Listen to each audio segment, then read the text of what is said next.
ਸਨਮਾਨਯੋਗ ਗੁਰੂ ਪਿਆਰਿਓ, ਗੁਰੂ ਸਵਾਰਿਓ, ਵਾਹਿਗੁਰੂ ਜੀ ਕਾ ਖਾਲਸਾ, ਵਾਹਿਗੁਰੂ ਜੀ ਕੀ ਫਤਿਹ। ਵਾਹਿਗੁਰੂ ਜੀ ਕੀ ਫਤਿਹ। ਸਿੱਖ missionary college Ludhiana ਵੱਲੋਂ ਆਨਲਾਈਨ ਗੁਰਮਤਿ ਕਲਾਸ SMC ਗੁਰਮਤਿ ਕਲਾਸ USA ਵਿੱਚ ਆਪ ਸਾਰਿਆਂ ਦਾ ਸਵਾਗਤ ਹੈ ਜੀ। ਸਾਰਿਆਂ ਨੂੰ ਜੀ ਆਇਆਂ। ਹਰ ਸੋਮਵਾਰ ਦੀ ਤਰ੍ਹਾਂ ਅੱਜ ਦਾ ਸਾਡਾ ਵਿਸ਼ਾ ਵੀ ਸਵਾਲ ਜਵਾਬ ਦਾ ਹੈ। ਆਪ ਜੀ ਵੱਲੋਂ ਭੇਜੇ ਹੋਏ ਸਵਾਲਾਂ ਦੇ ਉੱਤਰ ਸਿੱਖ ਮਿਸ਼ਨਰੀ ਕਾਲਜ ਦੇ ਪੈਨਲ ਮੈਂਬਰਸ ਆਪਸੀ ਵਿਚਾਰ ਵਟਾਂਦਰਾ ਕਰਕੇ ਜੋ ਉੱਤਰ ਤਿਆਰ ਕਰਦੇ ਹਨ ਉਹ ਆਪ ਜੀ ਨਾਲ ਸਾਂਝੇ ਕੀਤੇ ਜਾਂਦੇ ਹਨ। ਇਹਨਾਂ ਦਾ ਆਧਾਰ ਸ਼੍ਰੀ ਗੁਰੂ ਗ੍ਰੰਥ ਸਾਹਿਬ ਜੀ ਦੀ ਬਾਣੀ, ਪੰਥ ਪ੍ਰਵਾਨਿਤ ਇਤਿਹਾਸਕ ਪੁਸਤਕਾਂ, ਭਾਈ ਗੁਰਦਾਸ ਜੀ ਦੀਆਂ ਵਾਰਾਂ, ਮਹਾਨ ਕੋਸ਼, ਗੁਰੂ ਗ੍ਰੰਥ ਸਾਹਿਬ ਦਰਪਣ, ਇਹਨਾਂ ਦੇ ਆਧਾਰ ਤੇ ਅਸੀਂ ਆਪ ਜੀ ਦੇ ਨਾਲ ਵਿਚਾਰ ਸਾਂਝੇ ਕਰਦੇ ਹਾਂ। ਇਸ ਸਵਾਲ ਜਵਾਬ ਸੈਸ਼ਨ ਦੀ ਜ਼ਿੰਮੇਵਾਰੀ ਵੀ ਰਾਜਾ ਸਿੰਘ ਜੀ ਨਿਭਾਉਂਦੇ ਨੇ। ਵੀ ਰਾਜਾ ਸਿੰਘ ਜੀ ਨੂੰ ਬੇਨਤੀ ਕਰ ਰਿਹਾ ਹਾਂ ਕਿ ਅੱਜ ਦਾ ਇਹ ਸਵਾਲ ਜਵਾਬ ਦਾ ਸੈਸ਼ਨ ਸ਼ੁਰੂ ਕਰਨ ਜੀ। ਵੀ ਰਾਜਾ ਸਿੰਘ ਜੀ। ਵਾਹਿਗੁਰੂ ਜੀ ਕਾ ਖਾਲਸਾ, ਵਾਹਿਗੁਰੂ ਜੀ ਕੀ ਫਤਿਹ। ਏਕ ਓੰਕਾਰ ਸਤਿਨਾਮ ਕਰਤਾ ਪੁਰਖ ਨਿਰਭਉ ਨਿਰਵੈਰ ਅਕਾਲ ਮੂਰਤ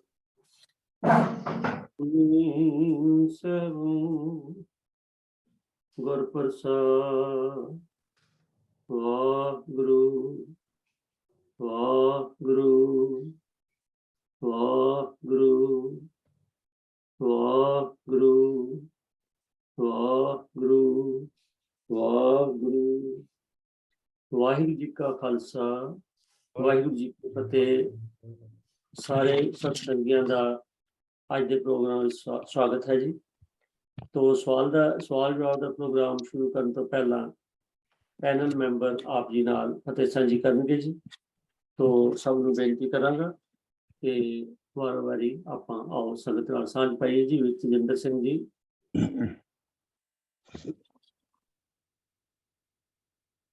ਹਾਂਜੀ ਤੇਜਿੰਦਰ ਸਿੰਘ ਜੀ,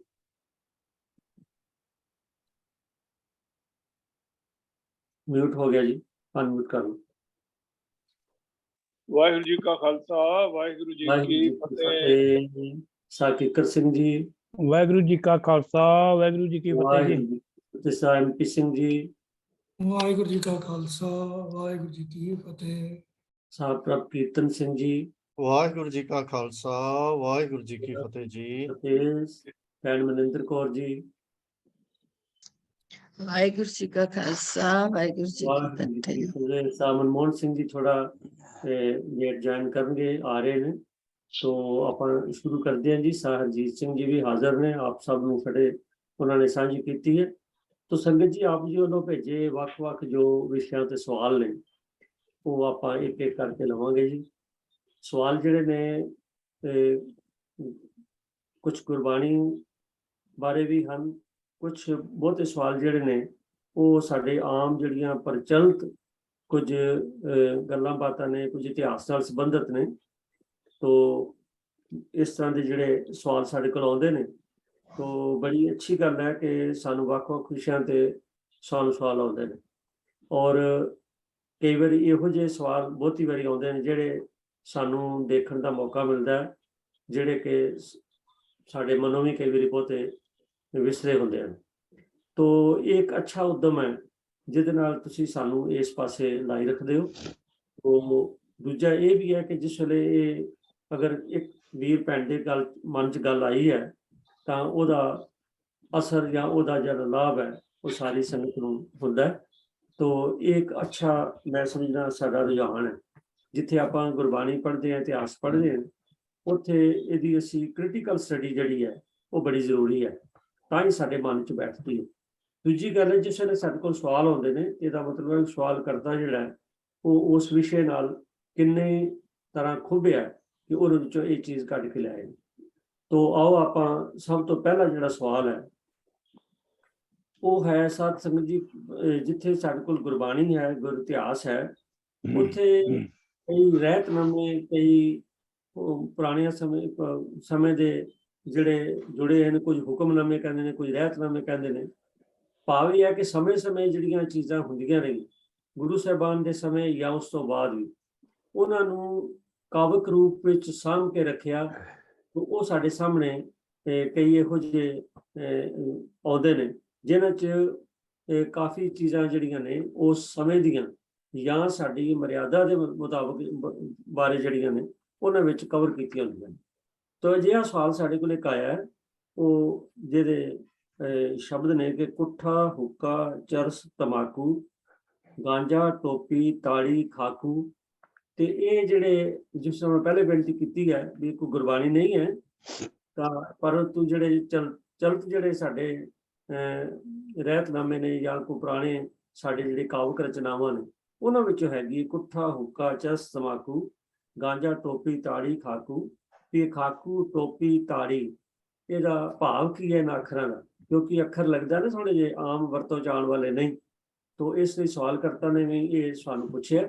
ਤੋ ਮੈਂ ਬੇਨਤੀ ਕਰ ਰਿਹਾ ਵੀਰ ਕਿੱਕਰ ਸਿੰਘ ਜੀ, ਉਹ ਕਿਰਪਾ ਕਰੋ, ਆਓ ਸਾਨੂੰ ਇਹਨਾਂ 3 ਅੱਖਰਾਂ ਦੇ ਜਿਹੜੇ ਅਰਥ ਨੇ, ਭਾਵ ਕੀ ਹੁੰਦਾ, ਖਾਕੂ ਕੀ ਹੈ, ਟੋਪੀ ਕੀ ਹੈ ਤੇ ਤਾੜੀ ਕੀ? ਸਰ ਕਿੱਕਰ ਸਿੰਘ। ਹਾਂਜੀ ਵੀਰ ਜੀ, ਵਾਹਿਗੁਰੂ ਜੀ ਕਾ ਖਾਲਸਾ, ਵਾਹਿਗੁਰੂ ਜੀ ਕੀ ਫਤਿਹ ਜੀ। ਵੀਰ ਜੀ, ਇਹ ਜੋ ਮਤਲਬ ਰਹਿਤਨਾਮਾ ਭਾਈ ਦੇਸਾ ਸਿੰਘ ਦੇ ਵਿੱਚੋਂ ਇਹ ਇੱਕ ਬੰਦ ਲਿਆ ਗਿਆ, ਕੁੱਠਾ, ਹੁੱਕਾ, ਚਰਸ, ਤਮਾਕੂ, ਗਾਂਜਾ, ਟੋਪੀ, ਤਾੜੀ, ਖਾਕੂ। ਜਿਵੇਂ ਕਿ ਤਮਾਕੂ, ਹੁੱਕਾ ਤੇ ਇਹ ਤਾਂ ਇੱਕ ਦੂਜੇ ਨਾਲ ਹੀ ਸੰਬੰਧਿਤ ਹੈ, ਤੇ ਜਿਹੜੇ ਦੂਜੇ ਜਿਵੇਂ ਕੁੱਠਾ ਮਾਸ ਨਾਲ ਸੰਬੰਧਿਤ ਹੈ, ਚਰਸ ਇਹ ਹੋਰ ਨਸ਼ਾ ਹੈ, ਇਹ ਤਮਾਕੂ ਨਾਲੋਂ ਇੱਕ ਅਲੱਗ ਕਿਸਮ ਦਾ ਨਸ਼ਾ ਹੈ। ਗਾਂਜਾ ਇਹ ਵੀ ਜਿਵੇਂ ਮਤਲਬ ਕਿ ਇੱਕ ਆਪਣਾ ਹੁੰਦਾ ਹੈ ਭੰਗ ਦਾ ਨਸ਼ਾ, ਭੰਗ ਤੋਂ ਅੱਗੇ ਗਾਂਜਾ ਬਣਦਾ। ਤੇ ਟੋਪੀ ਇਹ ਇੱਕ ਇਹ ਵੀ ਨਸ਼ਾ ਹੀ ਹੈ, ਜਿਵੇਂ ਚਿਲਮ ਹੁੰਦੀ ਹੈ, ਚਿਲਮ ਨੂੰ ਟੋਪੀ ਕਿਹਾ ਜਾਂਦਾ ਪੁਰਾਤਨ ਭਾਸ਼ਾ ਦੇ ਵਿੱਚ। ਤਾੜੀ ਇੱਕ ਦਰਖਤ ਦੇ ਵਿੱਚੋਂ ਨਿਕਲਣ ਵਾਲੀ ਸ਼ਰਾਬ ਹੈ, ਇਹ ਮੈਂ ਸੰਖੇਪ ਦੇ ਵਿੱਚ ਦੱਸ ਰਿਹਾ, ਫਿਰ ਆਪਾਂ ਇਹਨਾਂ ਦਾ ਵਿਸਤਾਰ ਵੀ ਕਰਾਂਗੇ। ਤੇ ਜਿਹੜਾ ਖਾਕੂ ਹੈ, ਇਹ ਜਿਵੇਂ ਕੋਈ ਅੱਜ ਕੱਲ੍ਹ ਪਾਊਡਰ ਬਣਾ ਕੇ ਨਸ਼ੇ ਵਰਤੇ ਜਾਂਦੇ ਆ, ਪੁਰਾਣੇ ਸਮਿਆਂ ਦੇ ਵਿੱਚ ਵੀ ਇੱਦਾਂ ਵਰਤੀ ਜਾਂਦੇ ਸੀ। ਸੋ ਕੁੱਲ ਮਿਲਾ ਕੇ ਇਹਦੇ ਵਿੱਚ ਕਈ ਨਸ਼ਿਆਂ ਦਾ ਜ਼ਿਕਰ ਹੈ। ਕੁੱਠਾ, ਹੁੱਕਾ, ਚਰਸ, ਤਮਾਕੂ, ਗਾਂਜਾ, ਟੋਪੀ, ਤਾੜੀ, ਖਾਕੂ। ਇਨਕੀ ਹੋਰ ਨਾ ਕਬੂ ਦੇਖੇ, ਰਹਿਤਵੰਤ ਜੋ ਸਿੰਘ ਬਸੇਖੇ। ਸੋ ਇਹ ਹਦਾਇਤ ਹੈ। ਅਸਲ ਵਿੱਚ ਰਹਿਤਵੰਤ ਸਿੱਖ ਉਹੀ ਹੈ ਜਿਹੜਾ ਉੱਪਰ ਦੱਸੇ ਬਿਆਨ ਕੀਤੇ ਨਸ਼ਿਆਂ ਦੇ ਵਿੱਚ ਕਦੇ ਵੀ ਧੱਕੇ ਨਾ ਉਧਰ ਦੇਖੇ ਨਾ। ਇਸ ਤੋਂ ਇਲਾਵਾ ਵੀ ਹੋਰ ਬਹੁਤ ਸਾਰੇ ਪ੍ਰਮਾਣ ਹਵਾਲੇ ਮਿਲਦੇ ਹਨ, ਜਿਨ੍ਹਾਂ ਵਿੱਚ ਸਿੱਖ ਕੌਮ ਨੂੰ ਇਹਨਾਂ ਤੋਂ ਬਚਣ ਦੀ ਤਾੜਨਾ ਕੀਤੀ ਗਈ ਹੈ। ਸ਼੍ਰੀ ਗੁਰਪ੍ਰਤਾਪ ਸੂਰਜ ਦਾ ਕਰਤਾ ਲਿਖਦਾ ਹੈ, ਮਦਰਾ ਦਹਿਤਾ ਸੰਪਤ ਕੁਲ, ਭੰਗ ਦਹਿ ਤਨ ਏਕ, ਸਤ ਕੁਲ ਦਹਿਤਾ ਜਗਤ ਝੂਠ, ਨਿੰਦਾ ਦਹਿ ਅਨੇਕ। ਜਗਤ ਝੂਠ ਤਮਾਕੂ ਨੂੰ ਕਿਹਾ ਗਿਆ ਜੀ। ਮਦਰਾ ਸ਼ਰਾਬ ਹੈ, ਜਿਹੜਾ ਸ਼ਰਾਬ ਦਾ ਨਸ਼ਾ ਹੈ, ਇਹ ਤੁਹਾਡੀ ਸੰਪਤੀ ਨੂੰ ਸਾਰੀ ਨੂੰ ਦਹਿਨ ਕਰ ਦਿੰਦਾ ਹੈ, ਭਾਵ ਬਰਬਾਦ ਕਰ ਦਿੰਦਾ ਹੈ। ਜਿਹੜਾ ਭੰਗ ਹੈ, ਇਹ ਤੁਹਾਡੇ ਸਰੀਰ ਨੂੰ ਜਿਹੜਾ ਦਹਿਨ ਕਰ ਦਿੰਦਾ ਹੈ, ਭਾਵ ਉਹਨੂੰ ਕਮਜ਼ੋਰ ਕਰ ਦਿੰਦਾ ਹੈ।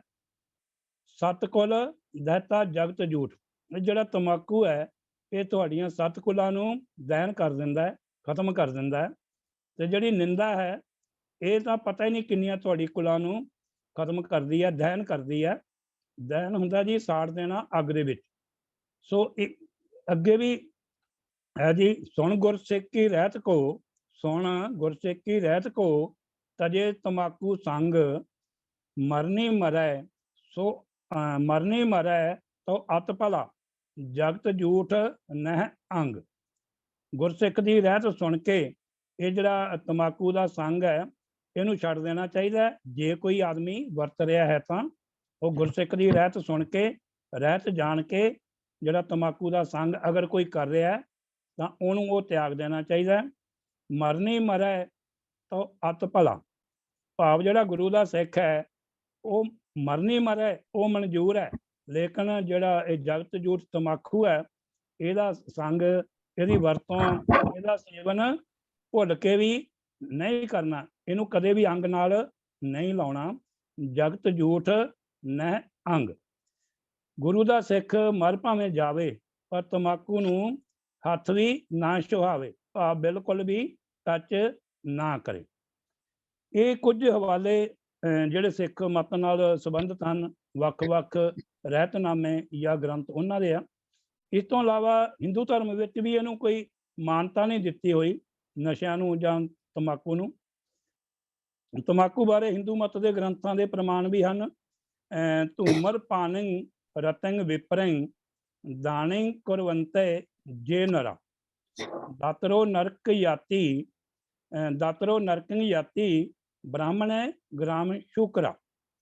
ਭਾਵ ਜਿਹੜਾ ਧੂਮਰਪਾਨ ਕਰ ਰਿਹਾ, ਧੂਮਰਪਾਨ ਦੇ ਵਿੱਚ ਰਤਿਆ ਹੋਇਆ ਵਿਪਰੰਗ ਬ੍ਰਾਹਮਣ, ਅਗਰ ਉਹਨੂੰ ਕੋਈ ਦਾਨ ਕਰਦਾ, ਜੇ ਨਰਾ, ਜਿਹੜਾ ਨਰਾ ਭਾਵ ਜਿਹੜਾ ਨਰ ਇਹੋ ਜਿਹੇ ਬ੍ਰਾਹਮਣ ਨੂੰ ਦਾਨ ਕਰਦਾ, ਧੂਮਰਪਾਨ ਕਰਨ ਵਾਲੇ ਨੂੰ, ਤੇ ਦਾਤਰੋ ਦਾਤਾ ਭਾਵ ਦਾਨ ਕਰਨ ਵਾਲਾ, ਨਰਕੰਗ ਯਾਤੀ ਉਹ ਨਰਕਾਂ ਦੇ ਵਿੱਚ ਜਾਂਦਾ ਹੈ, ਬ੍ਰਾਹਮਣ ਗ੍ਰਾਮ ਸ਼ੁਕਰਾ ਇਹੋ ਜਿਹਾ ਬ੍ਰਾਹਮਣ ਤੰਬਾਕੂ ਨੂੰ ਵਰਤਣ ਵਾਲਾ, ਉਹ ਵੀ ਉਹ ਗ੍ਰਾਮ ਦਾ ਸ਼ੁਕਰ ਹੈ, ਪਿੰਡ ਦਾ ਭਾਵ ਸੂਰ ਹੈ, ਉਹ ਸਾਰੇ ਪਿੰਡ ਦਾ ਗੰਦ ਜਿਹੜਾ ਸਾਫ਼ ਕਰਦਾ ਹੈ। ਸੋ ਇਹ ਬ੍ਰਾਹਮਣ ਨੂੰ ਵੀ ਹਦਾਇਤ ਹੈ, ਤੇ ਜੇਕਰ ਇਹੋ ਜਿਹੇ ਬ੍ਰਾਹਮਣ ਨੂੰ ਕੋਈ ਦਾਨ ਕਰ ਰਿਹਾ ਉਹਦੇ ਵਾਸਤੇ ਵੀ ਹਦਾਇਤ ਹੈ ਵੀ ਇਹੋ ਜਿਹੇ ਬ੍ਰਾਹਮਣ ਨੂੰ ਬਿਲਕੁਲ ਦਾਨ ਨਹੀਂ ਕਰਨਾ, ਸੋ ਉਹ ਤੋਂ ਬਚਣਾ ਹੈ। ਉਹ ਰੌਰਵੇ ਨਾਮੀ ਨਰਕ ਇੱਥੇ ਲਿਖਿਆ ਜੀ, ਭਾਵ ਜਿੱਥੇ ਸਵਾਏ ਹੋਰ ਰੋਣ ਪਿੱਟਣ ਤੋਂ ਕੁਝ ਹੈ ਹੀ ਨਹੀਂ, ਕੋਈ ਅਜਿਹੋ ਜਿਹਾ ਨਰਕ ਉਹਨਾਂ ਨੇ ਕਲਪਿਤ ਕੀਤਾ ਹੈ ਕਿ ਉੱਥੇ ਮਨੁੱਖ ਜਾ ਕੇ ਜਿਹੜਾ ਇਹ ਬ੍ਰਾਹਮਣ ਹੈ, ਜਿਹੜਾ ਦਾਨ ਲੈਂਦਾ ਹੈ ਜਾਂ ਦਾਨ ਕਰਨ ਵਾਲਾ, ਉਹ ਰੌਰਵੇ ਨਾਮੀ ਨਰਕ ਵਿੱਚ ਜਾਂਦਾ ਹੈ।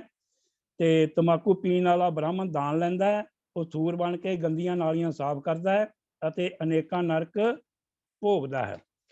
ਵੈਸੇ ਤਾਂ ਕਬੀਰ ਸਾਹਿਬ ਦਾ ਵੀ ਇੱਕ ਸ਼ਬਦ ਹੈ, ਭਾਵੇਂ ਉਹ ਸਾਖਤ ਮਤ ਨਾਲ ਸੰਬੰਧਿਤ ਹੈ, ਪਰ ਉਹਦੇ ਵਿੱਚ ਵੀ ਇੱਕ ਸੂਰ ਦੀ ਉਦਾਹਰਨ ਦਿੱਤੀ ਗਈ ਆ। ਅੱਗੇ ਹੈ ਜੀ ਕੁੱਠਾ। ਜਿਹੜਾ ਕੁੱਠਾ ਮੁਸਲਮਾਨੀ ਤਰੀਕੇ ਦਾ ਇਸਲਾਮ ਦੇ ਅਨੁਸਾਰ ਬਣਿਆ ਹੈ, ਉਹਨੂੰ ਹਲਾਲ ਵੀ ਕਹਿੰਦੇ ਆ, ਤੇ ਮਤ ਅਨੁਸਾਰ ਜੋ ਖਾਣ ਦੇ ਯੋਗ ਹੋਵੇ ਉਹਨੂੰ ਹਲਾਲ ਕਿਹਾ ਜਾਂਦਾ। ਇਹ ਮੁਸਲਮਾਨ ਕਲਮਾ ਪੜ੍ਹ ਕੇ ਕਿਸੇ ਜਾਨਵਰ ਨੂੰ ਕੋਹ ਕੇ ਮਾਰਦੇ ਆ, ਤੇ ਉਹਨੂੰ ਫਿਰ ਕੁੱਠਾ ਕਿਹਾ ਜਾਂਦਾ, ਜਿਹਦੇ ਖਾਣ ਦੀ ਸਿੱਖ ਵਾਸਤੇ ਜਾਂ ਗੁਰੂ ਘਰਾਂ ਵਿੱਚ ਬਿਲਕੁਲ ਮਨਾਹੀ ਆ। ਇਹ ਇੱਕ ਬੱਜਰ ਕੁਰੈਤ ਹੈ, ਅਤੇ ਇਹ ਜਿਹੜੀ ਕੁਰੈਤ ਹੈ ਇਹ ਸਿੱਖ ਨੂੰ ਪਤਿਤ ਵੀ ਕਰਦੀ ਹੈ। ਇਸ ਕਰਕੇ ਸਿੱਖ ਨੇ ਕਦੇ ਵੀ ਕੁੱਠਾ ਮਾਸ ਨਹੀਂ ਖਾਣਾ। ਸ਼ਰਾਬ ਭਾਵ ਸ਼ਰ ਜਮਾ ਆਬ, ਆਬ ਪਾਣੀ ਹੈ, ਸ਼ਰ ਸ਼ਰਾਰਤ ਭਾਵ ਇਹਨੂੰ ਸ਼ਰਾਰਤ ਦਾ ਪਾਣੀ ਮੰਨਿਆ ਗਿਆ ਵਿਦਵਾਨਾਂ ਨੇ, ਤੇ ਗੁਰਮਤਿ ਅਨੁਸਾਰ ਸ਼ਰਾਬ ਪੀਣੀ ਬਿਲਕੁਲ ਮਨਾ ਹੈ। ਇਹ ਸ਼ਰਾਬ ਹੀ ਸਾਰੀਆਂ ਸ਼ਰਾਰਤਾਂ, ਕੁਰੀਤੀਆਂ, ਬਦਫੈਲੀਆਂ, ਲੜਾਈ ਝਗੜੇ ਅਤੇ ਮਨਮੱਤਾਂ ਦੀ ਜੜ ਹੈ।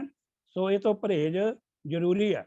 ਸ੍ਰੀ ਗੁਰੂ ਅਮਰਦਾਸ ਜੀ ਦਾ ਫਰਮਾਨ ਹੈ, ਰਾਗ ਬਿਹਾਗੜਾ ਵਿੱਚ ਮਹਿਲਾ ਤੀਜਾ, ਮਾਨਸ ਭਰਿਆ ਆਣਿਆ ਮਾਨਸ ਭਰਿਆ ਆਏ। ਜੇ ਵੀਰ ਜੀ ਇਹ ਡਿਸਪਲੇ ਹੋ ਸਕਦਾ ਹੈ, ਗੁਰਬਾਣੀ ਦਾ ਥੋੜਾ 4-5 ਪੰਕਤੀਆਂ ਦਾ ਇਹ ਸ਼ਬਦ ਹੈ, ਤਾਂ ਡਿਸਪਲੇ ਕਰ ਦਿੱਤਾ ਜਾਵੇ ਤਾਂ ਕਿ ਸੰਗਤਾਂ ਚੰਗੀ ਤਰ੍ਹਾਂ ਇਹਨੂੰ ਦੇਖ ਲੈਣ। ਮਾਨਸ ਭਰਿਆ ਆਣਿਆ ਮਾਨਸ ਭਰਿਆ ਆਏ, ਜਿਤ ਪੀਤੈ ਮਤ ਦੂਰ ਹੋਏ, ਬਰਲ ਪਵੈ ਵਿੱਚ ਆਏ।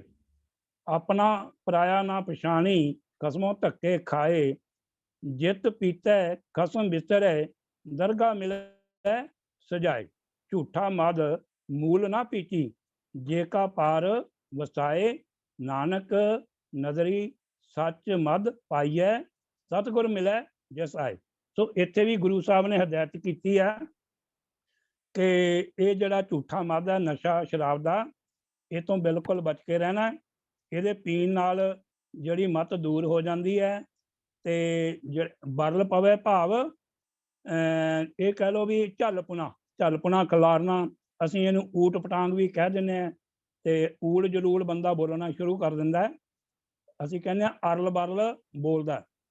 ਤੇ ਇਸ ਕਰਕੇ ਝੂਠਾ ਮਦ ਇਹ ਝੂਠਾ ਨਸ਼ਾ ਹੈ, 2-4 ਘੰਟਿਆਂ ਦਾ ਨਸ਼ਾ ਹੈ, ਇਹ ਸਦੀਵੀ ਨਸ਼ਾ ਨਹੀਂ ਹੈ। ਸਿੱਖ ਨੇ ਤਾਂ ਉਹ ਨਸ਼ਾ ਕਰਨਾ ਹੈ ਜਿਹੜਾ ਸਦੀਵੀ ਹੋਵੇ। ਝੂਠਾ ਮਦ ਮੂਲ ਨਾ ਪੀਤੀ, ਜੇਕਾ ਪਾਰ ਵਸਾਏ, ਜਿੱਥੋਂ ਤੱਕ ਵਸ ਹੋਵੇ ਇਹ ਝੂਠਾ ਜਿਹੜਾ ਮਦ ਹੈ, ਨਸ਼ਾ, ਇਹ ਨਹੀਂ ਕਰਨਾ। ਆਪਣਾ ਪਰਾਇਆ ਨਾ ਪਛਾਣੀ, ਇਹ ਸ਼ਰਾਬ ਪੀਣ ਵਾਲਾ, ਉਹਨੂੰ ਆਪਣੇ ਪਰਾਏ ਦੀ ਕੋਈ ਤਮੀਜ਼ ਨਹੀਂ ਰਹਿੰਦੀ, ਤੇ ਉਹ ਮਾਲਕ ਵੱਲੋਂ ਵੀ ਧੱਕੇ ਖਾਂਦਾ, ਭਾਵ ਉਸ ਅਕਾਲ ਪੁਰਖ ਦੀ ਦਰਗਾਹ ਦੇ ਵਿੱਚ ਵੀ ਉਹਨੂੰ ਧੱਕੇ ਪੈਂਦੇ ਆ। ਜਿਤ ਪੀਤਾ ਖਸਮ ਵਿਸਰੇ, ਜੇਕਰ ਕੋਈ ਭੁੱਲ ਕੇ ਵੀ ਇਸ ਨਸ਼ੇ ਨੂੰ ਪੀਂਦਾ ਹੈ ਤਾਂ ਉਹ ਫਿਰ ਆਪਣੇ ਮਾਲਕ ਨੂੰ ਭੁੱਲ ਜਾਂਦਾ ਹੈ। ਦਰਗਾਹ ਮਿਲੇ ਸਜਾਏ, ਤੇ ਉਹ ਮਾਲਕ ਦੀ ਦਰਗਾਹ ਦੇ ਵਿੱਚ ਵੀ ਉਹ ਸਜ਼ਾ ਦਾ ਅਧਿਕਾਰੀ ਹੁੰਦਾ ਹੈ। ਨਾਨਕ ਨਜ਼ਰੀ ਸੱਚ ਮਦ ਪਾਈ ਹੈ। ਹੇ ਨਾਨਕ, ਉਹਦੀ ਕਿਰਪਾ ਦੁਆਰਾ ਸੱਚਾ ਮਦ ਭਾਵ ਸੱਚ ਦਾ ਨਸ਼ਾ ਪ੍ਰਾਪਤ ਕਰਨਾ ਚਾਹੀਦਾ, ਪਾਈਦਾ ਹੈ। ਸਤਿਗੁਰ ਮਿਲੇ ਜਿਸ ਆਏ, ਜਿਸ ਦੇ ਨਾਲ ਸੱਚ ਮਦ ਨਾਲ ਕੀ ਹੁੰਦਾ ਜੀ? ਸਤਿਗੁਰ ਮਿਲੇ ਜਿਸ ਨਾਲ ਸਾਨੂੰ ਸੱਚੇ ਗੁਰੂ ਦੀ ਪ੍ਰਾਪਤੀ ਹੁੰਦੀ ਹੈ। ਸੋ ਅਸੀਂ ਝੂਠੇ ਨਸ਼ੇ ਤੋਂ ਬਚਣਾ ਹੈ ਤੇ ਸੱਚਾ ਮਦ ਉਹਦਾ ਨਸ਼ਾ ਕਰਨਾ ਹੈ। ਅੱਗੇ ਹੈ ਜੀ ਗਾਂਜਾ। ਜਿਹੜਾ ਗਾਂਜਾ ਹੈ ਇਹ ਭੰਗ ਦੇ ਪੌਦੇ ਦੇ ਫੁੱਲਾਂ ਤੋਂ ਬਣੀ ਹੋਈ ਇੱਕ ਨਸ਼ੀਲੀ ਵਸਤੂ ਹੈ। ਇਸ ਨੂੰ ਤੰਬਾਕੂ ਵਾਂਗ ਚਿਲਮ ਵਿੱਚ ਰੱਖ ਕੇ ਪੀਂਦੇ ਹਨ, ਭਾਵ ਇਸ ਦਾ ਸੇਵਨ ਕਰਦੇ ਹਨ। ਇਹ ਜਿਹੜਾ ਗਾਂਜਾ ਹੈ ਇਹ ਦਿਲ, ਦਿਮਾਗ, ਪੱਠੇ ਜਿਹੜੇ ਸਾਡੇ ਮਸਲ ਹੁੰਦੇ ਆ ਅਤੇ ਮਿਹਦੇ ਦਾ ਬਹੁਤ ਨੁਕਸਾਨ ਕਰਦਾ ਹੈ ਅਤੇ ਸੇਵਨ ਕਰਨ ਵਾਲੇ ਨੂੰ ਸੁਸਤ ਅਤੇ ਆਲਸੀ ਵੀ ਬਣਾਉਂਦਾ ਹੈ। ਤੇ ਜਿਹੜਾ ਅੱਗੇ ਚਰਸ ਹੈ ਜੀ, ਇਹ ਵੀ ਇੱਕ ਨਸ਼ਾ ਹੈ ਅਤੇ ਗਾਂਜੇ ਦੀ ਹੀ ਇੱਕ ਸੁਧਰੀ ਹੋਈ ਕਿਸਮ ਹੈ, ਭਾਵ ਇਹ ਉਦੋਂ ਵੱਧ ਤੇਜ਼ ਨਸ਼ਾ ਹੈ ਗਾਂਜੇ ਨਾਲੋਂ ਚਰਸ, ਇਹ ਉਹਦੀ ਇੱਕ ਸੁਧਰੀ ਹੋਈ ਕਿਸਮ ਹੈ। ਅੱਗੇ ਹੈ ਜੀ ਖਾਕੂ। ਕੋਈ ਵੀ ਨਸ਼ੇ ਵਾਲੀ ਵਸਤੂ ਨੂੰ ਪੀਸ ਕੇ ਬਣਾਇਆ ਹੋਇਆ ਪਾਊਡਰ ਵਰਤਣਾ ਜਾਂ ਪਾਨ ਵਿੱਚ ਪਾ ਕੇ ਖਾਣਾ, ਖੈਣੀ ਆਦਿ। ਜਿਵੇਂ ਕਿ ਅੱਜ ਕੱਲ੍ਹ ਇੱਕ ਨਵਾਂ ਨਸ਼ਾ ਬੜਾ ਪ੍ਰਚਲਿਤ ਹੈ ਜਿਹਨੂੰ ਅਸੀਂ ਚਿੱਟਾ ਕਰਕੇ ਜਾਣਦੇ ਹਾਂ, ਕਾਫੀ ਮਸ਼ਹੂਰ ਹੈ। ਕੋਈ ਨਸ਼ੇ ਵਾਲੇ ਕੈਪਸੂਲ ਜਾਂ ਹੈਰੋਇਨ ਆਦਿ ਵਗੈਰਾ ਵਗੈਰਾ। ਸੋ ਇਹ ਨਸ਼ਿਆਂ ਤੋਂ ਬਿਲਕੁਲ ਸਾਰੇ ਵਰਤਣ ਦੀ ਮਨਾਹੀ ਹੈ। ਤੇ ਸਤਿਗੁਰੂ ਨੇ ਤੰਬਾਕੂ ਆ ਸਾਰੇ ਨਸ਼ਿਆਂ ਨੂੰ ਬੱਜਰ ਕੁਰੈਤ ਜਾਂ ਕੁਰੈਤ ਵਿੱਚ ਰੱਖ ਕੇ, ਕੁਝ ਕੁਰੈਤਾਂ ਹਨ, ਕੁਝ ਬੱਜਰ ਕੁਰੈਤਾਂ ਹਨ, 4 ਬੱਜਰ ਕੁਰੈਤਾਂ, ਬਾਕੀ ਛੋਟੀਆਂ ਕੁਰੈਤਾਂ, ਉਹਨਾਂ ਵਿੱਚ ਰੱਖ ਕੇ ਸਿੱਖਾਂ ਨੂੰ ਇਸ ਅਲਾਮਤ ਤੋਂ ਬਚਾ ਲਿਆ ਹੈ। ਸੋ ਮੈਂ ਸਮਝਦਾ ਹਾਂ ਕਿ ਸਤਿਗੁਰੂ ਦਾ ਇਹ ਸਿੱਖ ਕੌਮ ਤੇ ਇੱਕ ਬਹੁਤ ਵੱਡਾ ਪਰਉਪਕਾਰ ਹੈ। ਤੇ ਮੇਰਾ ਇੱਕ ਛੋਟਾ ਜਿਹਾ ਸੁਝਾਅ ਵੀ ਹੈ ਵੀ ਜਿਵੇਂ ਅਸੀਂ ਕਈ ਪੰਦਰਵਾੜੇ ਮਨਾਉਂਦੇ ਹਾਂ ਜਾਂ ਅਸੀਂ ਛਬੀਲਾਂ ਲਾਉਂਦੇ ਹਾਂ, ਤੇ ਸਾਨੂੰ ਹਰ ਸਾਲ ਇੱਕ ਹਫ਼ਤਾ ਘੱਟੋ ਘੱਟ ਇਹਨਾਂ ਨਸ਼ਿਆਂ ਦੇ ਵਿਰੁੱਧ ਲੋਕਾਂ ਨੂੰ ਅਵੇਅਰਨੈਸ ਵਾਸਤੇ, ਲੋਕਾਂ ਨੂੰ ਜਾਗਰਤੀ ਦੇਣ ਵਾਸਤੇ ਵੀ ਮਨਾਉਣਾ ਚਾਹੀਦਾ ਹੈ, ਤਾਂ ਕਿ ਜਿਹੜੇ ਵੀਰ ਭੁੱਲ ਕੇ ਇਹਨਾਂ ਨਸ਼ਿਆਂ 'ਚ ਪੈ ਜਾਂਦੇ ਆ ਉਹਨਾਂ ਦਾ ਭਲਾ ਹੋ ਸਕੇ। ਸੋ ਇਤਨੀ ਬੇਨਤੀ ਪ੍ਰਵਾਨ ਕਰਨੀ ਜੀ। ਭੁੱਲ ਚੁੱਕ ਲਈ ਖਿਮਾ ਦਾ ਜਾਚਕ ਜੀ। ਵਾਹਿਗੁਰੂ ਜੀ ਕਾ ਖਾਲਸਾ, ਵਾਹਿਗੁਰੂ ਜੀ ਕੀ ਫਤਿਹ। ਵੀਰ ਕਿੱਕਰ ਸਿੰਘ ਨੇ ਬਹੁਤ ਹੀ ਵਿਸਥਾਰ ਸਹਿਤ ਇਸ ਸਵਾਲ ਦਾ ਉੱਤਰ ਦਿੱਤਾ ਹੈ। तो बेशक कुछ समय ज़्यादा लगे, पर अज के समय की ये बड़ी वड्डी मंग है कि अज सारे संसार में किसी एक खिते का आप नहीं कह सकते, सारे संसार में नशियां की बहुत भरमार है और तकरीबन सारिया जिहड़ियां सरकारां ने इस तो चिंतित ने। हालांकि चलो ये वखरा विषय हैगा कि सरकारां जे चाहन तां ये रुक सकते हैं, पर चलो कई होर कारण ने, इस वेले साडा विषय नहीं है। पर इन्नी बेनती जरूर है भी जिवें वीर जी ने दस्सिया कि बकायदा जिहड़ियां बजर कुरैतां उन्हां विच नशे नूं भी शामिल किया गया। तो बहुत सारे ऐसे नशे जिन्हें हुण वीर जी ने डिटेल भी दी है, उन्हां दा बड़ा ही मारू मतलब भी प्रभाव है। ते इत्थों तक कि बड़े रसायनिक नशे जिहड़े हुण चले ने, उन्हां नूं लैण वाले जिहड़े ने ਉਹ ਅੱਗੋਂ ਆਪਣੀ ਸੰਤਾਨ ਵੀ ਜਿਹੜੀ ਹੈ ਉਹਨੂੰ ਪੈਦਾ ਕਰਨ ਦੇ ਕਾਬਲ ਨਹੀਂ ਰਹਿੰਦੇ। ਤੋ ਜਿਸ ਤਰ੍ਹਾਂ ਵੀਰ ਜੀ ਦਾ ਸੁਝਾਅ ਸੀ ਕਿ ਸਾਨੂੰ ਇਹ ਜਾਗਰੂਕਤਾ ਲਈ ਹਫ਼ਤਾ ਮਨਾਉਣਾ ਚਾਹੀਦਾ ਹੈ, ਇੱਕ ਬੜਾ ਚੰਗਾ ਸੁਝਾਅ ਹੈ। ਸਾਨੂੰ ਆਪੋ ਆਪਣੇ ਲੈਵਲ ਤੇ ਕਰਨਾ ਚਾਹੀਦਾ। ਇੱਥੇ ਟੋਰਾਂਟੋ ਦੇ ਵਿੱਚ ਅਸੀਂ 2012 ਚ ਇੱਕ ਸੁਸਾਇਟੀ ਬਣਾਈ ਸੀ, ਡਰੱਗ ਅਵੇਅਰਨੈਸ ਸੁਸਾਇਟੀ ਟੋਰਾਂਟੋ, ਤੇ ਉਹਦੇ ਚ ਅਸੀਂ ਹਰ ਸਾਲ ਅਪ੍ਰੈਲ ਦਾ ਮਹੀਨਾ ਜਿਹੜਾ ਅਪ੍ਰੈਲ पूरे 30 दिन जोड़े ने वो इस प्रचार से थ्रू टैलीविजन, रेडियोज़ या फ्लायर्स या सैमीनार करके लोगों को अवेयर करने की कोशिश की जाती है कि इन्होंने नशा तो बचो। तो कोई भी काम करिए वो सानू जरूर फायदा होता है।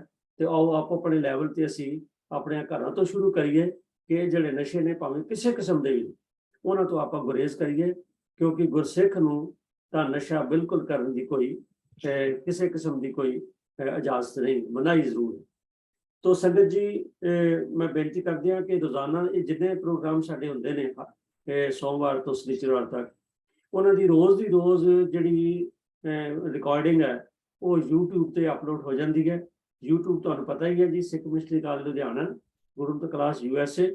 ਤੋਂ ਕਿਰਪਾ ਕਰਕੇ ਉਸ ਜਿਹੜਾ YouTube ਚੈਨਲ ਹੈ ਉਹਨੂੰ ਆਪਣੇ ਸੰਬੰਧੀਆਂ ਤੱਕ, ਮਿੱਤਰਾਂ ਦੋਸਤਾਂ ਤੱਕ, ਰਿਸ਼ਤੇਦਾਰੀਆਂ ਤੱਕ ਜ਼ਰੂਰ ਪਹੁੰਚਾਓ ਜੀ, ਤਾਂ ਜੇ ਗਿਣਤੀ ਜਿਹੜੀ ਹੈ ਸੰਗਤ ਦੀ ਵੱਧ ਹੋ ਸਕੇ। ਧੰਨਵਾਦ ਜੀ। ਅਗਲੇ ਸਵਾਲ ਵੱਲ ਚੱਲਦੇ ਹਾਂ ਜੀ। ਅਗਲਾ ਸਵਾਲ ਹੈ ਕਿ ਗੁਰੂ ਸਾਹਿਬਾਨ ਜਿਹੜੇ ਨੇ, ਹਾਲਾਂਕਿ ਸਵਾਲ ਜਿਹੜਾ ਹੈਗਾ ਉਹ ਅੱਜ ਦੀ ਡੇਟ ਵਿੱਚ ਮੈਂ ਤਾਂ ਸਮਝਦਾ ਵੀ ਇਹੋ ਜਿਹੇ ਸਵਾਲ ਸਾਡੇ ਮਨ 'ਚ ਆਉਣੇ ਨਹੀਂ ਚਾਹੀਦੇ, ਪਰ ਚਲੋ ਸਵਾਲ ਕਰਤਾ ਨੇ ਪਾਇਆ ਕਿ ਸਾਰੇ ਗੁਰੂ ਖੱਤਰੀ ਕੁਲ ਨਾਲ ਸੰਬੰਧਿਤ ਸਨ ਤੇ ਕਿਸੇ ਗੁਰੂ ਸਾਹਿਬਾਨ ਨੇ ਆਪਣੀ ਪੁੱਤਰੀ ਦਾ ਵਿਆਹ ਗੈਰ ਖੱਤਰੀ ਨਾਲ ਨਹੀਂ ਕੀਤਾ। ਇਹ ਸਵਾਲ ਐਕਚੁਅਲੀ ਦੋ ਨੇ ਤੇ ਉਹਨਾਂ ਨੂੰ ਇਕੱਠਾ ਕਰ ਦਿੱਤਾ ਤੇ ਦੋ ਵੱਖੋ ਵੱਖਰੇ ਵੀਰਾਂ ਵੱਲੋਂ ਆਏ ਨੇ। ਮੈਂ ਬੇਨਤੀ ਕਰ ਰਿਹਾ ਸਾਹਿਬ ਪ੍ਰਭ ਕੀਰਤਨ ਸਿੰਘ ਜੀ, ਉਹ ਕਿਰਪਾ ਕਰਕੇ ਸਾਨੂੰ ਇਹਦੇ ਬਾਰੇ ਚਾਨਣਾ ਪਾਓ ਜੀ। ਵਾਹਿਗੁਰੂ ਜੀ ਕਾ ਖਾਲਸਾ, ਵਾਹਿਗੁਰੂ ਜੀ ਕੀ ਵਾਹਿਗੁਰੂ ਜੀ ਕੀ ਫਤਿਹ। ਜੋ ਪਹਿਲਾ ਸਵਾਲ ਸੀ ਉਹ ਇਹ ਹੈ ਕਿ ਦਸਮ ਪਾਤਸ਼ਾਹ ਤੇ ਛੇਵੇਂ ਪਾਤਸ਼ਾਹ ਦੇ ਇੱਕ ਤੋਂ ਵਧੇਕ ਵਿਆਹਾਂ ਬਾਰੇ ਸਾਨੂੰ ਸਵਾਲ ਚੁੱਕੇ ਜਾਂਦੇ ਨੇ ਤੇ ਫਿਰ ਸਾਡੇ ਕੋਲੋਂ ਉਹਨਾਂ ਦਾ ਜਵਾਬ ਦੇਣਾ ਨਹੀਂ ਸਾਡੇ ਕੋਲੋਂ ਬਣਦਾ। ਤੋ ਇਹਦੇ ਬਾਰੇ ਸਭ ਤੋਂ ਪਹਿਲਾਂ ਇਸ ਸਵਾਲ ਨਾਲ ਆਪਾਂ ਡੀਲ ਕਰਾਂਗੇ ਜੀ ਕਿ 10 ਗੁਰੂ ਸਾਹਿਬਾਨ ਵਿੱਚੋਂ 9 ਗੁਰੂ ਸਾਹਿਬਾਨ ਨੇ ਗ੍ਰਹਿਸਥ ਮਾਰਗ ਨੂੰ ਅਪਣਾਇਆ ਤੇ ਇਹਨਾਂ ਵਿੱਚ ਸਤਿਗੁਰੂ ਸਾਹਿਬਾਨ ਦੇ ਕੇਵਲ ਇੱਕੋ ਹੀ ਵਿਆਹ ਸੀ। ਇਹਦੇ ਬਾਰੇ ਇਤਿਹਾਸਿਕ ਮਤ ਹੈ ਤੇ ਇਹਦੇ ਬਾਰੇ ਕੋਈ ਕੰਟਰੋਵਰਸੀ ਨਹੀਂ ਹੈ ਕਿ ਉਹਨਾਂ ਦਾ ਇੱਕ ਹੀ ਵਿਆਹ ਸੀ।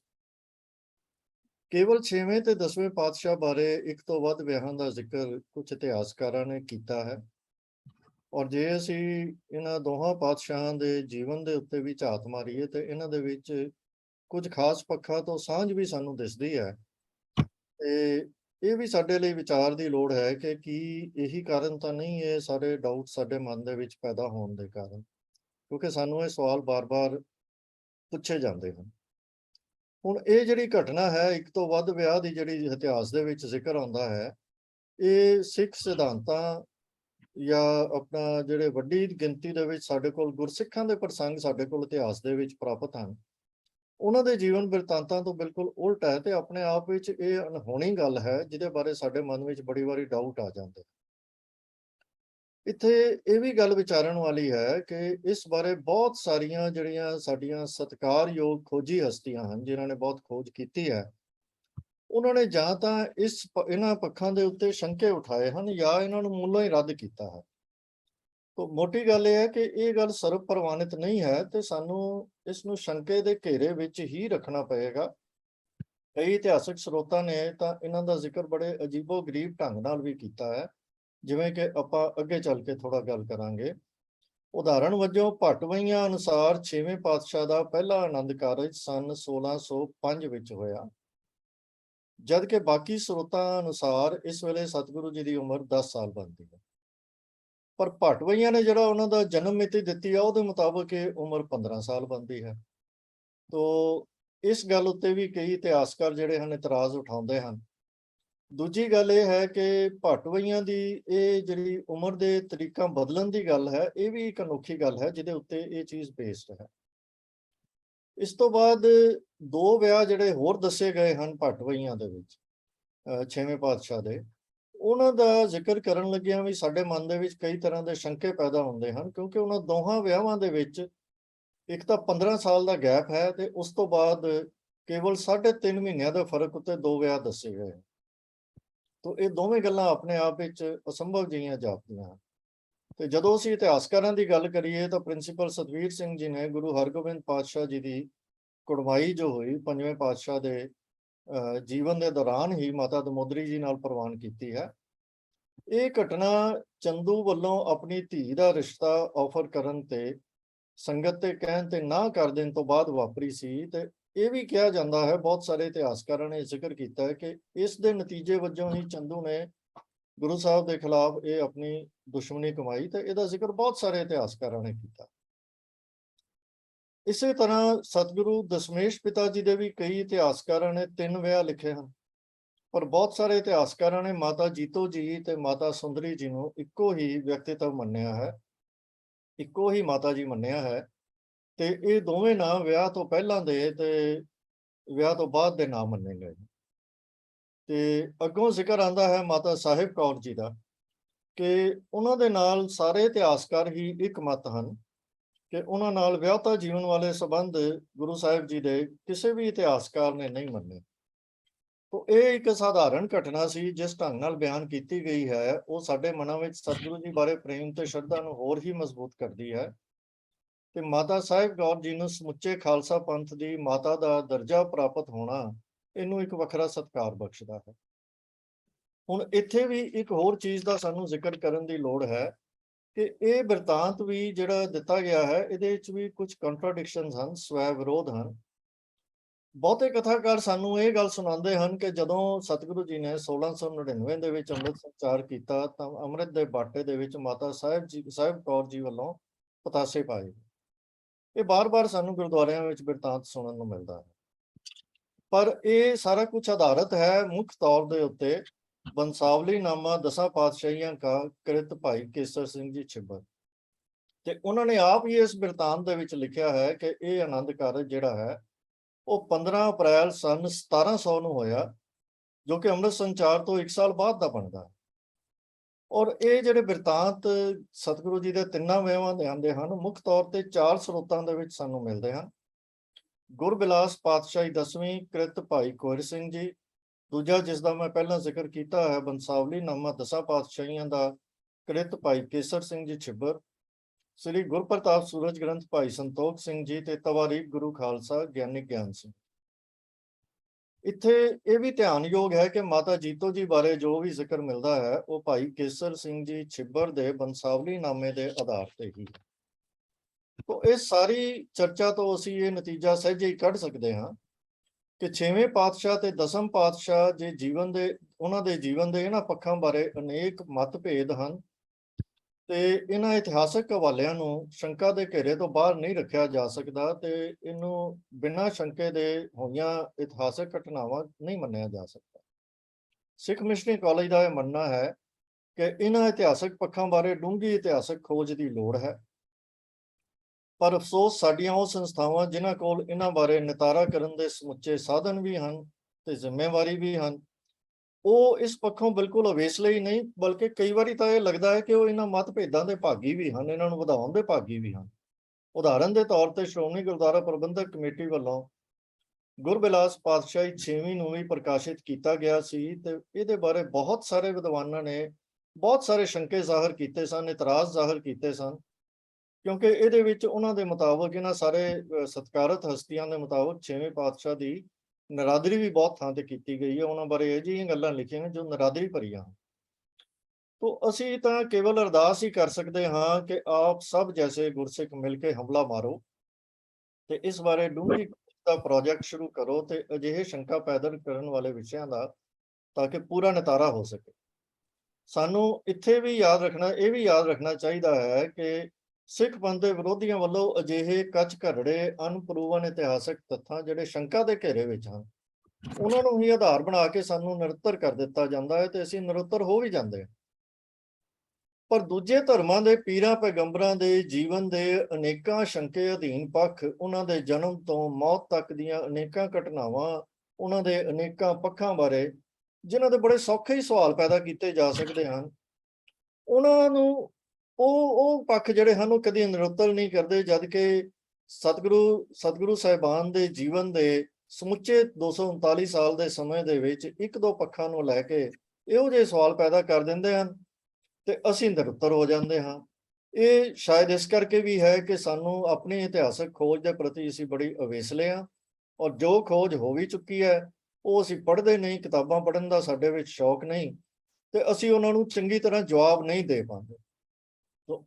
ਉਹ ਸਾਡੇ ਉੱਤੇ ਹਮਲਾਵਰ ਹੋ ਜਾਂਦੇ ਹਨ ਤੇ ਅਸੀਂ ਨਿਰੁੱਤਰ ਹੋ ਕੇ ਬੈਠ ਜਾਂਦੇ ਹਾਂ। ਤੇ ਕਈ ਵਾਰੀ ਤਾਂ ਇਹ ਇਦਾਂ ਹੀ ਮਹਿਸੂਸ ਹੁੰਦਾ ਹੈ ਕਿ ਇਹ ਜਿਹੜੇ ਸ਼ੰਕੇ ਵਾਲੇ ਮਿਲਾਵਟਾਂ ਕੀਤੀਆਂ ਗਈਆਂ ਹਨ, ਇਹ ਸ਼ਾਇਦ ਮਿਲਾਵਟਾਂ ਇਸੇ ਮੰਤਵ ਨੂੰ ਮੁੱਖ ਰੱਖ ਕੇ ਹੀ ਤਾਂ ਨਹੀਂ ਕੀਤੀਆਂ ਗਈਆਂ ਕਿ ਸਿੱਖਾਂ ਨੇ ਤਾਂ ਹੱਥ ਤੇ ਹੱਥ ਧਰ ਕੇ ਬੈਠੇ ਹੀ ਰਹਿਣਾ ਹੈ, ਇਸ ਦਾ ਨਿਤਾਰਾ ਕਰਨ ਦਾ ਯਤਨ ਵੀ ਕੋਈ ਨਹੀਂ ਕਰਨਾ ਤੇ ਫਿਰ ਜਦੋਂ ਅਸੀਂ ਸਵਾਲ ਪੁੱਛਾਂਗੇ ਇਹਨਾਂ ਨੇ ਨਿਰੁੱਤਰ ਵੀ ਹੋ ਜਾਣਾ। ਅਸੀਂ ਅਪੀਲ ਵੀ ਕਰਦੇ ਹਾਂ ਤੇ ਖਾਲਸਾ ਪੰਥ ਅੱਗੇ ਅਰਦਾਸ ਵੀ ਕਰਦੇ ਹਾਂ ਕਿ ਹੁਣ ਨੀਂਦ ਤੋਂ ਜਾਗੋ ਤੇ ਆਪਣੇ ਇਤਿਹਾਸ ਦੀ ਪ੍ਰਮਾਣਿਕ ਖੋਜ ਕਰਕੇ ਇਤਿਹਾਸ ਨੂੰ ਜਗਤ ਦੇ ਅੱਗੇ ਰੱਖੋ। ਜਿੰਨੀਆਂ ਵੀ ਇਤਿਹਾਸਕ ਪੁਸਤਕਾਂ ਜੋ ਪ੍ਰਮਾਣਿਕ ਸਰੋਤ ਮੰਨੇ ਜਾਂਦੇ ਹਨ, ਉਹਨਾਂ ਦੀ ਆਥੈਂਟਿਸਿਟੀ ਉੱਤੇ ਵੀ ਗਹਿਨ ਖੋਜ ਕਰਕੇ ਨਿਤਾਰਾ ਕਰਨ ਦੀ ਲੋੜ ਹੈ। ਅੱਜ ਦੋ ਵਿਚਾਰ ਪ੍ਰਚਲਿਤ ਹਨ। ਕੁਝ ਲੋਕ ਤਾਂ ਬਹੁਤ ਸਾਰੇ ਸਰੋਤਾਂ ਨੂੰ ਸ਼ੱਕੀ ਮੰਨ ਕੇ ਬਿਲਕੁਲ ਰੱਦ ਕਰ ਦਿੰਦੇ ਹਨ, ਅਤੇ ਅਨੇਕਾਂ ਹੋਰ ਵਿਦਵਾਨ ਅਜਿਹੇ ਹਨ ਜੋ ਇਹਨਾਂ ਨੂੰ ਅਕੱਟ ਸਰੋਤ ਮੰਨ ਕੇ ਇਹਨਾਂ ਨੂੰ ਪੂਰਨ ਸੱਚ ਮੰਨ ਲੈਂਦੇ ਹਨ ਤੇ ਇਹਨਾਂ ਦਾ ਹੀ ਪ੍ਰਚਾਰ ਕਰਦੇ ਰਹਿੰਦੇ ਹਨ। ਸ਼ਾਇਦ ਸੱਚਾਈ ਇਹਨਾਂ ਦੋਹਾਂ ਦੇ ਵਿਚਕਾਰ ਹੈ। ਸਾਨੂੰ ਸਾਰੇ ਜਿੰਨੇ ਸਰੋਤ ਹਨ ਉਹਨਾਂ ਦੀ ਜਿਹੜੀ ਸਹੀ ਪੜਤਾਲ ਕਰਨੀ ਚਾਹੀਦੀ ਹੈ ਔਰ ਇਹਦੇ ਬਾਰੇ ਵਿਚਾਰ ਕਰਕੇ ਨਿਤਾਰਾ ਕਰਨਾ ਚਾਹੀਦਾ ਹੈ। ਪਰ ਇਹ ਆਪਣੇ ਆਪ ਵਿੱਚ ਇੱਕ ਲੰਮੇਰਾ ਵਿਸ਼ਾ ਹੈ ਜੋ ਇਤਨੇ ਸਮੇਂ ਵਿੱਚ ਕਰ ਸਕਣਾ ਮੁਸ਼ਕਲ ਹੈ। ਇਸੇ ਤਰ੍ਹਾਂ ਹੀ ਜੋ ਸਵਾਲ ਦਾ ਦੂਜਾ ਪੱਖ ਹੈ ਕਿ ਸਤਿਗੁਰੂ ਜੀ ਨੇ ਵਿਆਹ ਸ਼ਾਦੀਆਂ ਆਪਣੇ ਪਰਿਵਾਰਾਂ ਦੀਆਂ ਉਹਨਾਂ ਥਾਵਾਂ ਤੇ ਕਿਉਂ ਕੀਤੀਆਂ ਜੋ ਕਿ ਟ੍ਰੈਡੀਸ਼ਨਲੀ ਉਹ ਬਰਾਦਰੀਆਂ ਦੀਆਂ ਮੰਨੀਆਂ ਜਾਂਦੀਆਂ ਸਨ। ਮੇਰਾ ਖਿਆਲ ਹੈ ਕਿ ਸਾਨੂੰ ਇੱਥੇ ਦੋ ਤਿੰਨ ਚੀਜ਼ਾਂ ਦਾ ਧਿਆਨ ਰੱਖਣਾ ਜ਼ਰੂਰੀ ਹੈ। ਜਦੋਂ ਸਤਿਗੁਰੂ ਜੀ ਦੇ ਇਹਨਾਂ ਪੱਖਾਂ ਦੇ ਉੱਤੇ ਵੱਡੇ ਸਵਾਲ ਖੜੇ ਕਰ ਦਿੱਤੇ ਜਾਂਦੇ ਹਨ, ਮੈਂ ਸਮਝਦਾ ਹਾਂ ਕਿ ਇਹ ਉਹਨਾਂ ਦੀ ਜੋ ਬਹੁਤ ਵੱਡੀ ਕੰਟਰੀਬਿਊਸ਼ਨ ਜਿਹੜੀ ਇਤਿਹਾਸ ਸਮੁੱਚੇ ਮਨੁੱਖਤਾ ਦੇ ਇਤਿਹਾਸ ਵਿੱਚ ਬੜੀਆਂ ਘੱਟ ਵਿਅਕਤੀਆਂ ਐਸੀਆਂ ਹੋਈਆਂ ਹਨ ਜੈਸਾ ਕਿ ਕੰਟਰੀਬਿਊਸ਼ਨ ਸਤਿਗੁਰੂ ਸਾਹਿਬਾਨ ਜੀ ਨੇ ਆਪਣੇ 10 ਜਾਮਿਆਂ ਦੇ ਵਿੱਚ ਕੀਤਾ। ਉਹਨਾਂ ਵੱਲੋਂ ਧਿਆਨ ਹਟਾ ਕੇ ਇਹੋ ਜਿਹੀਆਂ ਘੁੰਤਰਾਂ ਕੱਢ ਕੇ ਤੇ ਸਾਨੂੰ ਨਿਰੁੱਤਰ ਕਰਨ ਦਾ ਯਤਨ ਹੈ। ਇਹ ਉਸ ਵਕਤ ਦੇ ਸਮਾਜ ਵਿੱਚ ਜੋ ਚਲਨ ਸੀ ਇਹ ਉਹਦੇ ਮੁਤਾਬਕ ਹੋ ਰਹੀਆਂ ਘਟਨਾਵਾਂ ਸਨ, ਪਰ ਗੁਰੂ ਜੀ ਦਾ ਉਪਦੇਸ਼ ਇਹ ਨਹੀਂ ਸੀ। ਗੁਰੂ ਜੀ ਦਾ ਉਪਦੇਸ਼ ਇਹ ਸੀ ਕਿ ਸਤਿਗੁਰੂ ਜੀ ਨੇ ਜੋ ਉਪਦੇਸ਼ ਦਿੱਤਾ ਕਿ ਅਸੀਂ ਜਾਤ ਪਾਤ ਤੋਂ ਉੱਪਰ ਉੱਠ ਕੇ ਆਪਣੇ ਸਮੁੱਚੇ ਜੀਵਨ ਨੂੰ ਬਿਤਾਉਣਾ ਹੈ, ਜਿਹਦੇ ਵਿੱਚ ਇਹ ਪੱਖ ਵੀ ਸ਼ਾਮਲ ਹੈ। ਔਰ ਇਹਨਾਂ ਵਿੱਚੋਂ ਬਹੁਤ ਸਾਰੇ ਵਿਆਹ ਤਾਂ ਐਸੇ ਜਿਨ੍ਹਾਂ ਦਾ ਜ਼ਿਕਰ ਕਰ ਦਿੱਤਾ ਜਾਂਦਾ ਹੈ, ਉਹ ਤੇ ਸਤਿਗੁਰੂ ਜੀ ਸਾਹਿਬਾਨ ਪਹਿਲੇ ਦੂਜੇ ਤੀਜੇ ਸਾਹਿਬਾਨ ਦੇ ਗੁਰੂ ਸਾਹਿਬਾਨ ਦੇ ਉਸ ਜੀਵਨ ਦੇ ਹਿੱਸੇ ਨਾਲ ਤਾਲੁਕ ਰੱਖਦੇ ਹਨ ਜਿਨ੍ਹਾਂ ਜੀਵਨਾਂ ਦੇ ਵਿੱਚ ਉਹਨਾਂ ਨੇ ਹਾਲੇ ਕਈਆਂ ਨੇ ਸਿੱਖੀ ਦਾ ਉਸ ਤਰ੍ਹਾਂ ਦਾ ਉਦੈ ਨਹੀਂ ਸੀ ਹੋਇਆ। ਗੁਰੂ ਅੰਗਦ ਪਾਤਸ਼ਾਹ, ਗੁਰੂ ਅਮਰਦਾਸ ਪਾਤਸ਼ਾਹ ਜੀ ਨੇ ਹਾਲੇ ਸਿੱਖੀ ਧਾਰਨ ਵੀ ਨਹੀਂ ਸੀ ਕੀਤੀ। ਇਹ ਉਸ ਵਕਤ ਦੀਆਂ ਵੀ ਘਟਨਾਵਾਂ ਹਨ। ਤੋ ਇਸ ਤਰ੍ਹਾਂ ਇਹ ਸਿਰਫ ਘੁੰਤਰਾਂ ਤੋਂ ਵੱਧ ਕੁਝ ਨਹੀਂ ਹਨ। ਇਹ ਇਹਨਾਂ ਵੱਲ ਧਿਆਨ ਦਿਵਾਉਣ ਦਾ ਕਾਰਨ ਇਹੀ ਹੈ ਕਿ ਅਸੀਂ ਇਹਨਾਂ ਵਿੱਚ ਫਸ ਕੇ ਰਹਿ ਜਾਈਏ ਔਰ ਇਹ ਬੜੇ ਛੋਟੇ ਪੱਖ ਹਨ। ਸਤਿਗੁਰੂ ਜੀ ਨੇ ਇਹਨਾਂ ਦੀ ਕਦੀ ਇਹਨਾਂ ਦੀ ਪ੍ਰੋੜਤਾ ਨਹੀਂ ਕੀਤੀ, ਇਹਨਾਂ ਦਾ ਪ੍ਰਚਾਰ ਨਹੀਂ ਕੀਤਾ। ਪ੍ਰਚਾਰ ਇਸ ਤੋਂ ਉਲਟ ਹੋਇਆ ਹੈ। ਔਰ ਜਿਹੜੇ ਉਹਨਾਂ ਨੇ ਬਹੁਤ ਵੱਡੇ ਕੰਮ ਜੇ ਸਮਾਜ ਸੁਧਾਰ ਦਾ ਵੀ ਪੱਖ ਸਾਹਮਣੇ ਰੱਖ ਲਈਏ ਕਿ ਇਹ ਸਮਾਜ ਸੁਧਾਰ ਦੇ ਪੱਖੋਂ ਉਹਨਾਂ ਨੂੰ ਕਰਨਾ ਚਾਹੀਦਾ ਸੀ, ਤਾਂ ਉਹ ਉਹਨਾਂ ਨੇ ਸਮਾਜ ਦੇ ਸੁਧਾਰ ਕੀਤੇ ਜਿਹੜੇ ਕਈ ਸਦੀਆਂ ਤੱਕ ਨਹੀਂ ਸੀ ਹੋਏ। ਉਦਾਹਰਨ ਦੇ ਤੌਰ ਤੇ ਉੱਤੇ ਗੁਰੂ ਅਮਰਦਾਸ ਪਾਤਸ਼ਾਹ ਜੀ ਨੇ ਸਤੀ ਦੀ ਰਸਮ ਬੰਦ ਹੀ ਕਰਵਾਈ ਆਪਣੇ ਸਿੱਖਾਂ ਦੇ ਵਿੱਚ, ਉਹਦੇ ਖਿਲਾਫ ਆਵਾਜ਼ ਵੀ ਉਠਾਈ, ਬਾਣੀ ਵਿੱਚ ਵੀ ਸਾਨੂੰ ਇਹਦੇ ਬਾਰੇ ਉਪਦੇਸ਼ ਦਿੱਤਾ। ਤੇ ਜੇ ਅੱਗੇ ਦੇਖੀਏ ਤਾਂ ਕ੍ਰੈਡਿਟ ਇਸ ਦਾ ਦਿੱਤਾ ਜਾਂਦਾ ਹੈ ਉਹਨਾਂ ਤੋਂ 3-4 ਸਦੀਆਂ ਬਾਅਦ ਰਾਜਾ ਰਾਮ ਮੋਹਨ ਰਾਏ। ਏਡੀ ਵੱਡੀ ਪ੍ਰਾਪਤੀ ਸਤਿਗੁਰੂ ਜੀ ਨੇ ਆਪਣੇ ਸਮੇਂ ਤੋਂ ਕਿੰਨਾ ਸਮਾਂ ਪਹਿਲੇ ਇਹ ਉਹਨਾਂ ਨੇ ਸੁਧਾਰ ਕੀਤਾ, ਪਰ ਇਹਦੇ ਬਾਵਜੂਦ ਵੀ ਅਸੀਂ ਉਹਨਾਂ ਨੂੰ ਕ੍ਰੈਡਿਟ ਨਾ ਦੇ ਕੇ ਨਾ ਇਹਦਾ ਅਸੀਂ ਜ਼ਿਕਰ ਕਰਦੇ ਹਾਂ। ਔਰ ਜੇ ਦੂਜਾ ਪੱਖ ਸਾਹਮਣੇ ਰੱਖੀਏ, ਸਤਿਗੁਰੂ ਜੀ ਕੇਵਲ ਸਮਾਜ ਸੁਧਾਰਕ ਨਹੀਂ ਸਨ ਰਾਜਾ ਰਾਮ ਮੋਹਨ ਰਾਏ ਦੀ ਤਰ੍ਹਾਂ ਕਿ ਅਸੀਂ ਉਹਨਾਂ ਨੂੰ ਉਸੇ ਹੀ ਤਕੜੀ ਦੇ ਵਿੱਚ ਤੋਲੀਏ। ਸਤਿਗੁਰੂ ਜੀ ਦਾ ਮੁੱਖ ਜੋ ਮੰਤਵ ਸੀ ਜੀਵਨ ਦਾ, ਜੋ ਉਹਨਾਂ ਨੇ ਆਪਣੇ ਜੀਵਨ ਦਾ ਇੱਕ ਟੀਚਾ ਰੱਖਿਆ ਸੀ ਕਿ ਹਰ ਇਹ ਸਾਡੇ ਜੀਵਨ ਦੇ ਜਿੰਨੇ ਪੱਖ ਹਨ, ਚਾਹੇ ਧਾਰਮਿਕ ਪੱਖ ਹੈ, ਸਮਾਜਿਕ ਪੱਖ ਹੈ, ਆਰਥਿਕ ਪੱਖ ਹੈ, ਇਹਨਾਂ ਸਾਰੇ ਪੱਖਾਂ ਦੀ ਤਹਿ ਵਿੱਚ ਸਾਡੀ ਜਿਹੜੀ ਫਿਲੋਸੋਫੀਕਲ ਸੋਚ ਹੈ, ਸਾਡਾ ਧਾਰਮਿਕ ਜੀਵਨ ਹੈ, ਸਤਿਗੁਰੂ ਜੀ ਨੇ ਉਹਨੂੰ ਸੁਧਾਰਨ ਦੀ ਕੋਸ਼ਿਸ਼ ਕੀਤੀ। ਕਿਉਂਕਿ ਜਦੋਂ ਉਹ ਸੁਧਰ ਜਾਂਦਾ ਹੈ, ਸਾਡੀ ਆਤਮਿਕ ਮਨ ਦੇ ਲੈਵਲ ਉੱਤੇ ਸੋਧ ਹੋ ਜਾਂਦੀ ਹੈ, ਤਾਂ ਫਿਰ ਸਾਡੇ ਸਮੁੱਚੇ ਜੀਵਨ ਦੇ ਸਾਰੇ ਪੱਖ ਹੀ ਜਿਹੜੇ ਨੇ ਉਹਨਾਂ ਵਿੱਚ ਸੁਧਾਰ ਆਉਂਦਾ ਹੈ, ਉਹਨਾਂ ਵਿੱਚ ਬਦਲਾਅ ਆਉਂਦਾ ਹੈ। ਤਾਂ ਸਤਿਗੁਰੂ ਜੀ ਦਾ ਫੋਕਸ ਮਨ ਦੇ ਪੱਧਰ ਤੇ ਸੀ, ਆਤਮਾ ਦੇ ਪੱਧਰ ਤੇ ਸੀ, ਧਰਮ ਦੇ ਪੱਧਰ ਤੇ ਸੀ। ਤਾਂ ਜਦੋਂ ਇਹੋ ਜਿਹੇ ਸਵਾਲ ਸਾਡੇ ਸਾਹਮਣੇ ਖੜੇ ਕੀਤੇ ਜਾਂਦੇ ਹਨ, ਸਾਨੂੰ ਲੋੜ ਹੈ ਕਿ ਉਸ ਵੇਲੇ ਸਤਿਗੁਰੂ ਜੀ ਦੇ ਕੀਤੇ ਮਹਾਨ ਸੁਧਾਰਾਂ, ਜੋ ਉਹਨਾਂ ਦੀਆਂ ਧਰਮ ਦੇ ਖੇਤਰ ਦੇ ਵਿੱਚ, ਫਿਲਾਸਫੀ ਦੇ ਖੇਤਰ ਵਿੱਚ ਉਹਨਾਂ ਦੀਆਂ ਵੱਡੀਆਂ ਸਾਡੇ ਸਾਹਮਣੇ ਉਪਦੇਸ਼ ਆਏ ਔਰ ਜਿਨ੍ਹਾਂ ਨੇ ਇਤਿਹਾਸ ਨੂੰ ਬਦਲ ਕੇ ਰੱਖ ਦਿੱਤਾ, ਸਾਨੂੰ ਉਹਨਾਂ ਚੀਜ਼ਾਂ ਦੇ ਉੱਤੇ ਜ਼ਿਆਦਾ ਜ਼ੋਰ ਦੇਣ ਦੀ ਲੋੜ ਹੈ। ਇਹੋ ਜਿਹੇ ਜਿਹੜੇ ਇਕੱਲੇ ਆਈਸੋਲੇਟਿਡ ਫੈਕਟਸ ਨੂੰ ਲੈ ਕੇ ਜਦੋਂ ਸਵਾਲ ਖੜੇ ਕੀਤੇ ਜਾਂਦੇ ਹਨ, ਤਾਂ ਸਾਡੇ ਅੰਦਰ ਜਿਹੜਾ ਹੈ ਉਹ ਭਰੋਸਾ ਸਤਿਗੁਰੂ ਜੀ ਤੇ ਇੰਨਾ ਬਲਵਾਨ ਹੋਣਾ ਚਾਹੀਦਾ ਹੈ ਕਿ ਅਸੀਂ ਇਹਨਾਂ ਨੂੰ ਰੱਦ ਕਰਕੇ ਉਹਨਾਂ ਨੂੰ ਸਮਝਾ ਸਕੀਏ ਕਿ ਸਤਿਗੁਰੂ ਜੀ ਦੀ ਅਸਲ ਪਹਿਚਾਣ ਕੀ ਹੈ, ਉਹਨਾਂ ਦੀ ਮਹਾਨਤਾ ਕਿੰਨੀ ਵੱਡੀ ਹੈ ਔਰ ਉਹਨਾਂ ਦੀ ਮਹਾਨਤਾ ਨੂੰ ਇਹਨਾਂ ਛੋਟੀਆਂ ਤਕੜੀਆਂ ਦੇ ਵਿੱਚ ਨਹੀਂ ਤੋਲਿਆ ਜਾ ਸਕਦਾ। ਆਸ ਹੈ ਸਵਾਲ ਕਰਤਾ ਦੀ ਤਸੱਲੀ ਹੋਈ ਹੋਵੇਗੀ ਜੀ। ਹੋਈਆਂ ਭੁੱਲਾਂ ਦੀ ਖਿਮਾ। ਵਾਹਿਗੁਰੂ ਜੀ ਕਾ ਖਾਲਸਾ, ਵਾਹਿਗੁਰੂ ਜੀ ਕੀ ਫਤਿਹ। ਵੀਰ ਜੀ ਨੇ ਬਹੁਤ ਅੱਛੇ ਤਰੀਕੇ ਨਾਲ ਦੋਨਾਂ ਸ਼ੰਕਿਆਂ ਦਾ ਜਵਾਬ ਦਿੱਤਾ ਔਰ ਮੈਂ ਕਹਿੰਦਾ ਕਿ ਸਾਡੇ ਸ਼ੰਕੇ ਨਿਵਰਤ ਨੇ। ਤਾਂ ਸੰਗਤ ਜੀ, ਮੈਂ ਬੇਨਤੀ ਕਰਦੇ ਹਾਂ ਕਿ ਕੋਈ ਵੀ ਜਿਹੜੀ ਚੀਜ਼ ਵਧੀਆ ਚੀਜ਼ ਹੁੰਦੀ ਹੈ ਉਹਦੇ 'ਚ ਮਿਲਾਵਟ ਹੁੰਦੀ ਹੈ। ਤੋ ਸਿੱਖ ਪੰਥ ਦੇ ਐਡੇ ਵਧੀਆ ਅਸੂਲ ਨੇ ਜਿਹੜੇ ਗੁਰੂ ਮਹਾਰਾਜ ਜੀ ਨੇ ਘੜੇ ਨੇ, ਔਰ ਐਡੀ ਲੰਬੀ 230 ਸਾਲ ਦੀ ਮਿਹਨਤ ਤੋਂ ਬਾਅਦ ਪਾਤਸ਼ਾਹ ਜੀ ਨੇ ਇੱਕ ਖਾਲਸ ਰੂਪ ਵਿੱਚ ਖਾਲਸੇ ਨੂੰ ਪ੍ਰਗਟ ਕੀਤਾ। ਤਾਂ ਜ਼ਰੂਰੀ ਗੱਲ ਹੈ ਕਿ ਜਿਹੜੇ ਦੂਸਰੇ ਮਤ ਨੇ, ਜਿਹੜੇ ਬੜੇ ਬੜੇ ਪੁਰਾਣੇ ਮਤ ਸਨ, ਉਹਨਾਂ ਵੱਲੋਂ ਔਰ ਹੋਰ ਕਈਆਂ ਕਾਰਨਾਂ ਕਰਕੇ ਇਹਦੇ ਵਿੱਚ ਸਾਡੇ ਇਤਿਹਾਸ ਵਿੱਚ ਜਾਂ ਸਾਡੀਆਂ ਜਿਹੜੀਆਂ ਟ੍ਰੈਡੀਸ਼ਨਸ ਨੇ ਉਹਨਾਂ ਵਿੱਚ ਮਿਲਾਵਟ ਕਰਕੇ ਇਹ ਜਿਹੜਾ ਉਹ ਪ੍ਰਚਾਰਿਆ ਜਾਂਦਾ ਹੈ ਕਿ ਸਾਨੂੰ ਛੁਟਿਆਉਣ ਲਈ। ਪਰ ਜਿਵੇਂ ਵੀਰ ਜੀ ਨੇ ਦੱਸਿਆ, ਅਸੀਂ ਆਪਣੇ ਆਪ 'ਚ ਇੰਨੇ ਕੁ ਬਲਵਾਨ ਹੋਈਏ ਕਿ ਇਹ ਜਿਹੜੀਆਂ ਗੱਲਾਂ ਨੇ, ਦੇਖੋ ਗੁਰੂ ਸਾਹਿਬ ਨੇ ਜ਼ਾਤ ਪਾਤ ਖਤਮ ਹੀ ਕਰ ਦਿੱਤੀ, ਇੱਕ ਪੂਰਾ ਲੰਬਾ ਵਿਸ਼ਾ ਵੱਖਰਾ ਵੀ, ਔਰ ਕਿੰਨੇ ਉਹਦੇ ਲਈ ਉਹਨਾਂ ਨੇ ਸਟੈਪਸ ਲਏ ਨੇ। ਤੇ ਅੱਜ ਫਿਰ ਅਸੀਂ ਜ਼ਾਤ ਪਾਤ ਦੀ ਗੱਲ ਕਰੀ ਜਾਈਏ ਜਿਹਨੂੰ ਗੁਰੂ ਪਾਸ ਨੇ ਖਤਮ ਕੀਤਾ। ਤਾਂ ਬਿਲਕੁਲ ਠੀਕ ਹੈ ਵੀਰ ਜੀ ਦੀ ਗੱਲ ਕਿ ਸਾਨੂੰ ਇਹਨਾਂ ਚੀਜ਼ਾਂ 'ਚ ਨਹੀਂ ਹੋਣਾ ਚਾਹੀਦਾ। ਅਸੀਂ ਇੰਨੇ ਕੁ ਤਗੜੇ ਹੋਈਏ ਕਿ ਗੁਰੂ ਸਾਹਿਬ ਨੇ ਜਿਹੜੇ ਸਾਨੂੰ ਮਾਰਗ ਦਰਸ਼ਕ ਦਿੱਤੇ ਨੇ ਉਹਨਾਂ ਤੇ ਆਪ ਹੀ ਚੱਲੀਏ, ਤੇ ਬਾਕੀ ਜਿਹੜੀ ਦੁਨੀਆ ਹੈ ਉਹਨਾਂ ਨੂੰ ਉਸ ਪਾਸੇ ਲਾਈਏ। ਇਹ ਸਾਡਾ ਫਰਜ਼ ਬਣਦਾ। ਪ੍ਰਭ ਕੀਰਤਨ ਸਿੰਘ ਜੀ, ਆਪ ਜੀ ਦਾ ਬਹੁਤ ਬਹੁਤ ਧੰਨਵਾਦ ਹੈ। ਤੋਂ ਇੱਕ ਬੜਾ ਅਹਿਮ ਪੁਆਇੰਟ ਜਿਹੜਾ ਪ੍ਰਭ ਕੀਰਤਨ ਸਿੰਘ ਜੀ ਨੇ ਦੱਸਿਆ ਕਿ ਸਾਨੂੰ ਸਾਡੇ ਵਿੱਚ ਪੜ੍ਹਨ ਦੀ ਰੁਚੀ ਬੜੀ ਘੱਟ ਹੈ। ਤੇ ਖਾਸ ਕਰਕੇ ਮੈਂ ਦੱਸਾਂ ਸਾਧ ਸੰਗਤ ਜੀ, ਸਾਡੇ ਪੰਜਾਬ 'ਚ ਮੈਂ ਕਿਉਂਕਿ ਉੱਥੇ ਬਹੁਤਾ ਜੀ ਵਿਚਰਿਆ ਤੇ ਮੈਂ ਇਹ ਮਹਿਸੂਸ ਕੀਤਾ ਕਿ ਪੜ੍ਹਨ ਦੀ ਰੁਚੀ ਘੱਟ ਹੈ। ਪਰੰਤੂ ਜੇ ਆਪਾਂ ਆਪਣੀ ਕਮਿਊਨਿਟੀ ਦੀ ਗੱਲ ਕਰੀਏ, ਸਿੱਖ ਮਤ ਦੀ ਗੱਲ ਕਰੀਏ, ਤਾਂ ਸਾਡੇ ਵਿੱਚ ਤਾਂ ਪੜ੍ਹਨ ਦਾ ਬਹੁਤ ਹੀ ਰਿਵਾਜ ਘੱਟ ਹੈ। ਤੇ ਇਸੇ ਕਰਕੇ ਸਾਡੇ 'ਚ ਮਤਲਬ ਤੁਸੀਂ ਦੇਖੋ ਕਿ ਏਡੇ ਜ਼ਿਆਦਾ, ਜਿੰਨਾ ਸਾਡਾ ਵਧੀਆ ਇਤਿਹਾਸ ਹੈ, ਏਡੇ ਜ਼ਿਆਦਾ ਸਾਡੇ ਕੋਲ ਇਤਿਹਾਸਕਾਰ ਵੀ ਨਹੀਂ ਹੋਏ। ਤੇ ਜਿਹੜਾ ਇਤਿਹਾਸ ਸਾਨੂੰ ਮਿਲਦਾ ਵੀ ਹੈ ਉਹ ਬੜਾ ਘੱਟ ਜਿਹੜਾ ਹੈ, ਉਹ ਬਿਲਕੁਲ ਸਹੀ ਰੂਪ ਵਿੱਚ ਜਿਹੜਾ ਮਿਲਣਾ ਚਾਹੀਦਾ ਉਹ ਸਾਨੂੰ ਮਿਲ ਰਿਹਾ। ਤੋ ਮੇਰੇ ਕਹਿਣ ਦਾ ਮਤਲਬ ਹੈ ਵੀ ਇਹ ਜਿਹੜੀ ਸਾਡੇ 'ਚ ਰੁਚੀ ਕਮੀ ਹੈ, ਆਓ ਇਹਨੂੰ ਦੂਰ ਕਰੀਏ। ਸਾਨੂੰ ਪੜ੍ਹਨ ਦਾ ਇਹ ਮਸ ਹੋਣਾ ਚਾਹੀਦਾ ਕਿ ਅਸੀਂ ਵੱਧ ਤੋਂ ਵੱਧ ਪੜ੍ਹੀਏ, ਵੱਧ ਤੋਂ ਵੱਧ ਨੌਲੇਜ ਜਿਹੜਾ ਗ੍ਰਹਿਣ ਕਰੀਏ, ਤਾਂ ਹੀ ਅਸੀਂ ਅੱਗੇ ਨਿਕਲ ਸਕਦੇ ਹਾਂ। ਤੋ ਸਿੱਖ ਮਿਸ਼ਨਰੀ ਕਾਲਜ ਵੱਲੋਂ ਇੱਕ ਬੜਾ ਅੱਛਾ ਉਦਮ ਕੀਤਾ ਹੈ, ਔਰ ਅੱਜ ਨਹੀਂ ਹੈ, ਉਹ ਤਕਰੀਬਨ 40 ਸਾਲ ਪੁਰਾਣਾ, ਕਿ ਇੱਕ ਜਿਹੜਾ ਸਿੱਖ ਫੁਲਵਾੜੀ ਮੈਗਜ਼ੀਨ ਹੈ ਉਹ ਅਸੀਂ ਸ਼ੁਰੂ ਕੀਤਾ ਸੀਗਾ।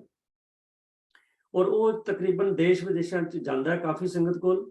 ਪਰੰਤੂ ਜਿੰਨੀ ਮਿਹਨਤ ਲੱਗੀ ਹੈ, ਅਗਰ ਜਿਹੜੇ ਵੀ ਬਹੁਤ ਸਾਰੇ ਵੀਰ ਭੈਣਾਂ ਪੜ੍ਹਦੇ ਵੀ ਨੇ, ਤਾਂ ਲੋੜ ਹੈ ਬਾਕੀ ਸੰਗਤਾਂ ਨੂੰ, ਬਾਕੀ ਦੁਨੀਆ ਨੂੰ ਪੜ੍ਹਾਉਣ ਦੀ, ਕਿ ਉਹਦੇ 'ਚ ਬੜੇ ਕੀਮਤੀ ਜਿਹੜੇ ਨੇ ਉਹ ਲੇਖ ਔਰ ਹੋਰ ਵਿਚਾਰ ਜਿਹੜੇ ਨੇ ਛਪਦੇ ਨੇ। ਤੋ ਜਿਹੜਾ ਉਸ ਦਾ ਮਿਆਰ ਹੈ ਸਾਡੇ ਇਹ ਸਿੱਖ ਫੁਲਵਾੜੀ ਮੈਗਜ਼ੀਨ ਦਾ, ਉਹਦੇ ਮੁਤਾਬਕ ਉਹਦੀ ਇਸ਼ਾਇਤ ਜਿਹੜੀ ਹੈ ਉਹ ਇਸ ਵੇਲੇ ਕਈ ਲੱਖਾਂ 'ਚ ਹੋਣੀ ਚਾਹੀਦੀ ਸੀ। ਤੋ ਖੈਰ ਕੋਈ ਗੱਲ ਨਹੀਂ, ਅਸੀਂ ਪਿੱਛੇ ਨੂੰ ਨਹੀਂ ਦੇਖਦੇ। ਅੱਜ ਮੇਰੀ ਬੇਨਤੀ ਹੈ ਸਾਰੀ ਸੰਗਤ ਨੂੰ ਕਿ ਜਿਨ੍ਹਾਂ ਨੇ ਸਿੱਖ ਫੁਲਵਾੜੀ ਮੈਗਜ਼ੀਨ ਆਲਰੇਡੀ ਜਿਨ੍ਹਾਂ ਕੋਲ ਆ ਰਿਹਾ, ਮੁਬਾਰਕ ਹੈ।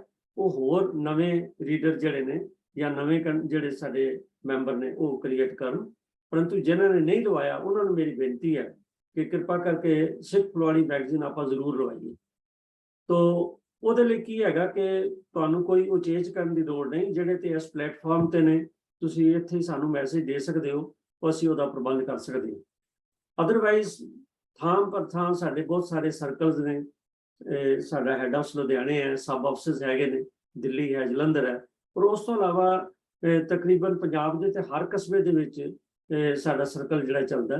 ਤਾਂ ਤੁਸੀਂ ਕਿਸੇ ਵੀ ਵੀਰ ਭੈਣ ਨੂੰ ਸਰਕਲ ਦੇ ਸੰਬੰਧਤ ਨੂੰ ਆ ਕੇ ਆਪਣਾ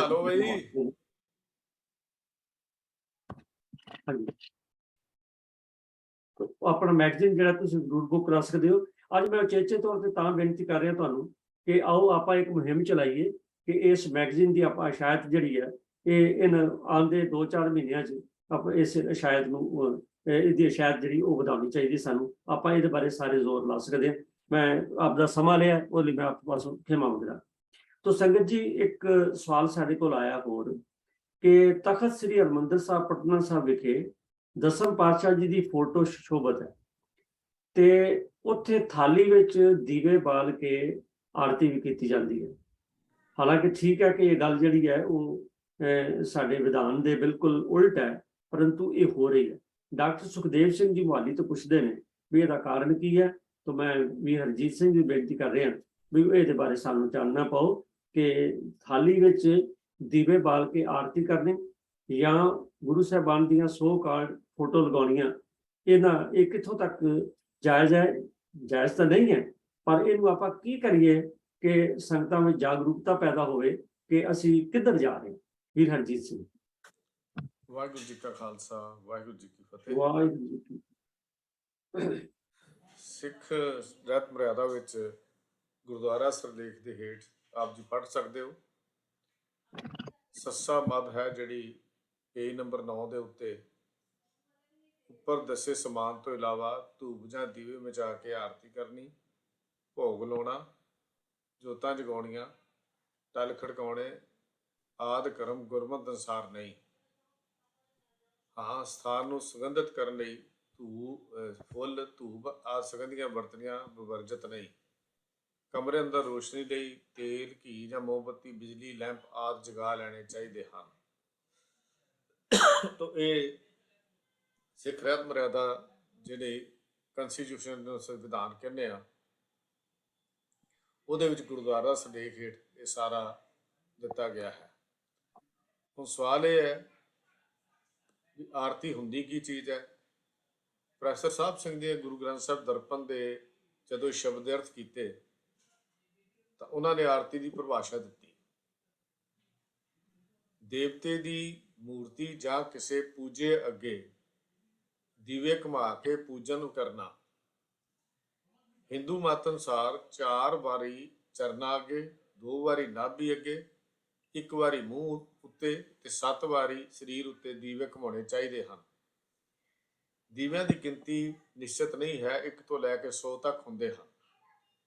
ਗੁਰੂ ਨਾਨਕ ਦੇਵ ਜੀ ਨੇ ਆਰਤੀ ਦਾ ਨਿਖੇਧ ਕਰਕੇ ਕਰਤਾਰ ਦੀ ਕੁਦਰਤੀ ਆਰਤੀ ਦੀ ਵਡਿਆਈ ਕੀਤੀ ਹੈ। ਉਹ ਸ਼ਬਦ ਧਨਾਸਰੀ ਰਾਗ ਵਿੱਚ ਅਸੀਂ ਪੜ੍ਹਦੇ ਹਾਂ, ਸੋਹਿਲੇ ਦੀ ਬਾਣੀ ਵਿੱਚ ਵੀ ਰੋਜ਼ ਪੜ੍ਹਦੇ ਹਾਂ। ਗਗਨ ਮੈਂ ਥਾਲ ਰਵ ਚੰਦ ਦੀਪਕ ਬਣੇ, ਤਾਰਕਾ ਮੰਡਲ ਜਨਕ ਮੋਤੀ, ਧੂਪ ਮੁਲਿਆਨ ਲੋ ਪਵਨ ਚਵਰੋ ਕਰੇ, ਸਗਨ ਬਨਰਾਏ ਫੁਲੰਦ ਜੋਤੀ।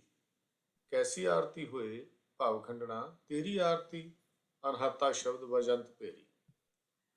ਇਸ ਸ਼ਬਦ ਵਿੱਚ ਉਸ ਆਰਤੀ ਦਾ ਜ਼ਿਕਰ ਕੀਤਾ ਗਿਆ ਜਿਸ ਆਰਤੀ ਜਦੋਂ ਸਤਿਗੁਰੂ ਗੁਰੂ ਨਾਨਕ ਦੇਵ ਪਾਤਸ਼ਾਹ ਜਗਨਨਾਥਪੁਰੀ ਗਏ, ਆਰਤੀ ਹੋ ਰਹੀ ਸੀ ਤੇ ਗੁਰੂ ਸਾਹਿਬ ਬਾਹਰ ਮੰਦਿਰ ਦੇ ਬਾਹਰ ਜਗਨਨਾਥਪੁਰੀ ਦੇ ਖੜੇ ਸੀ।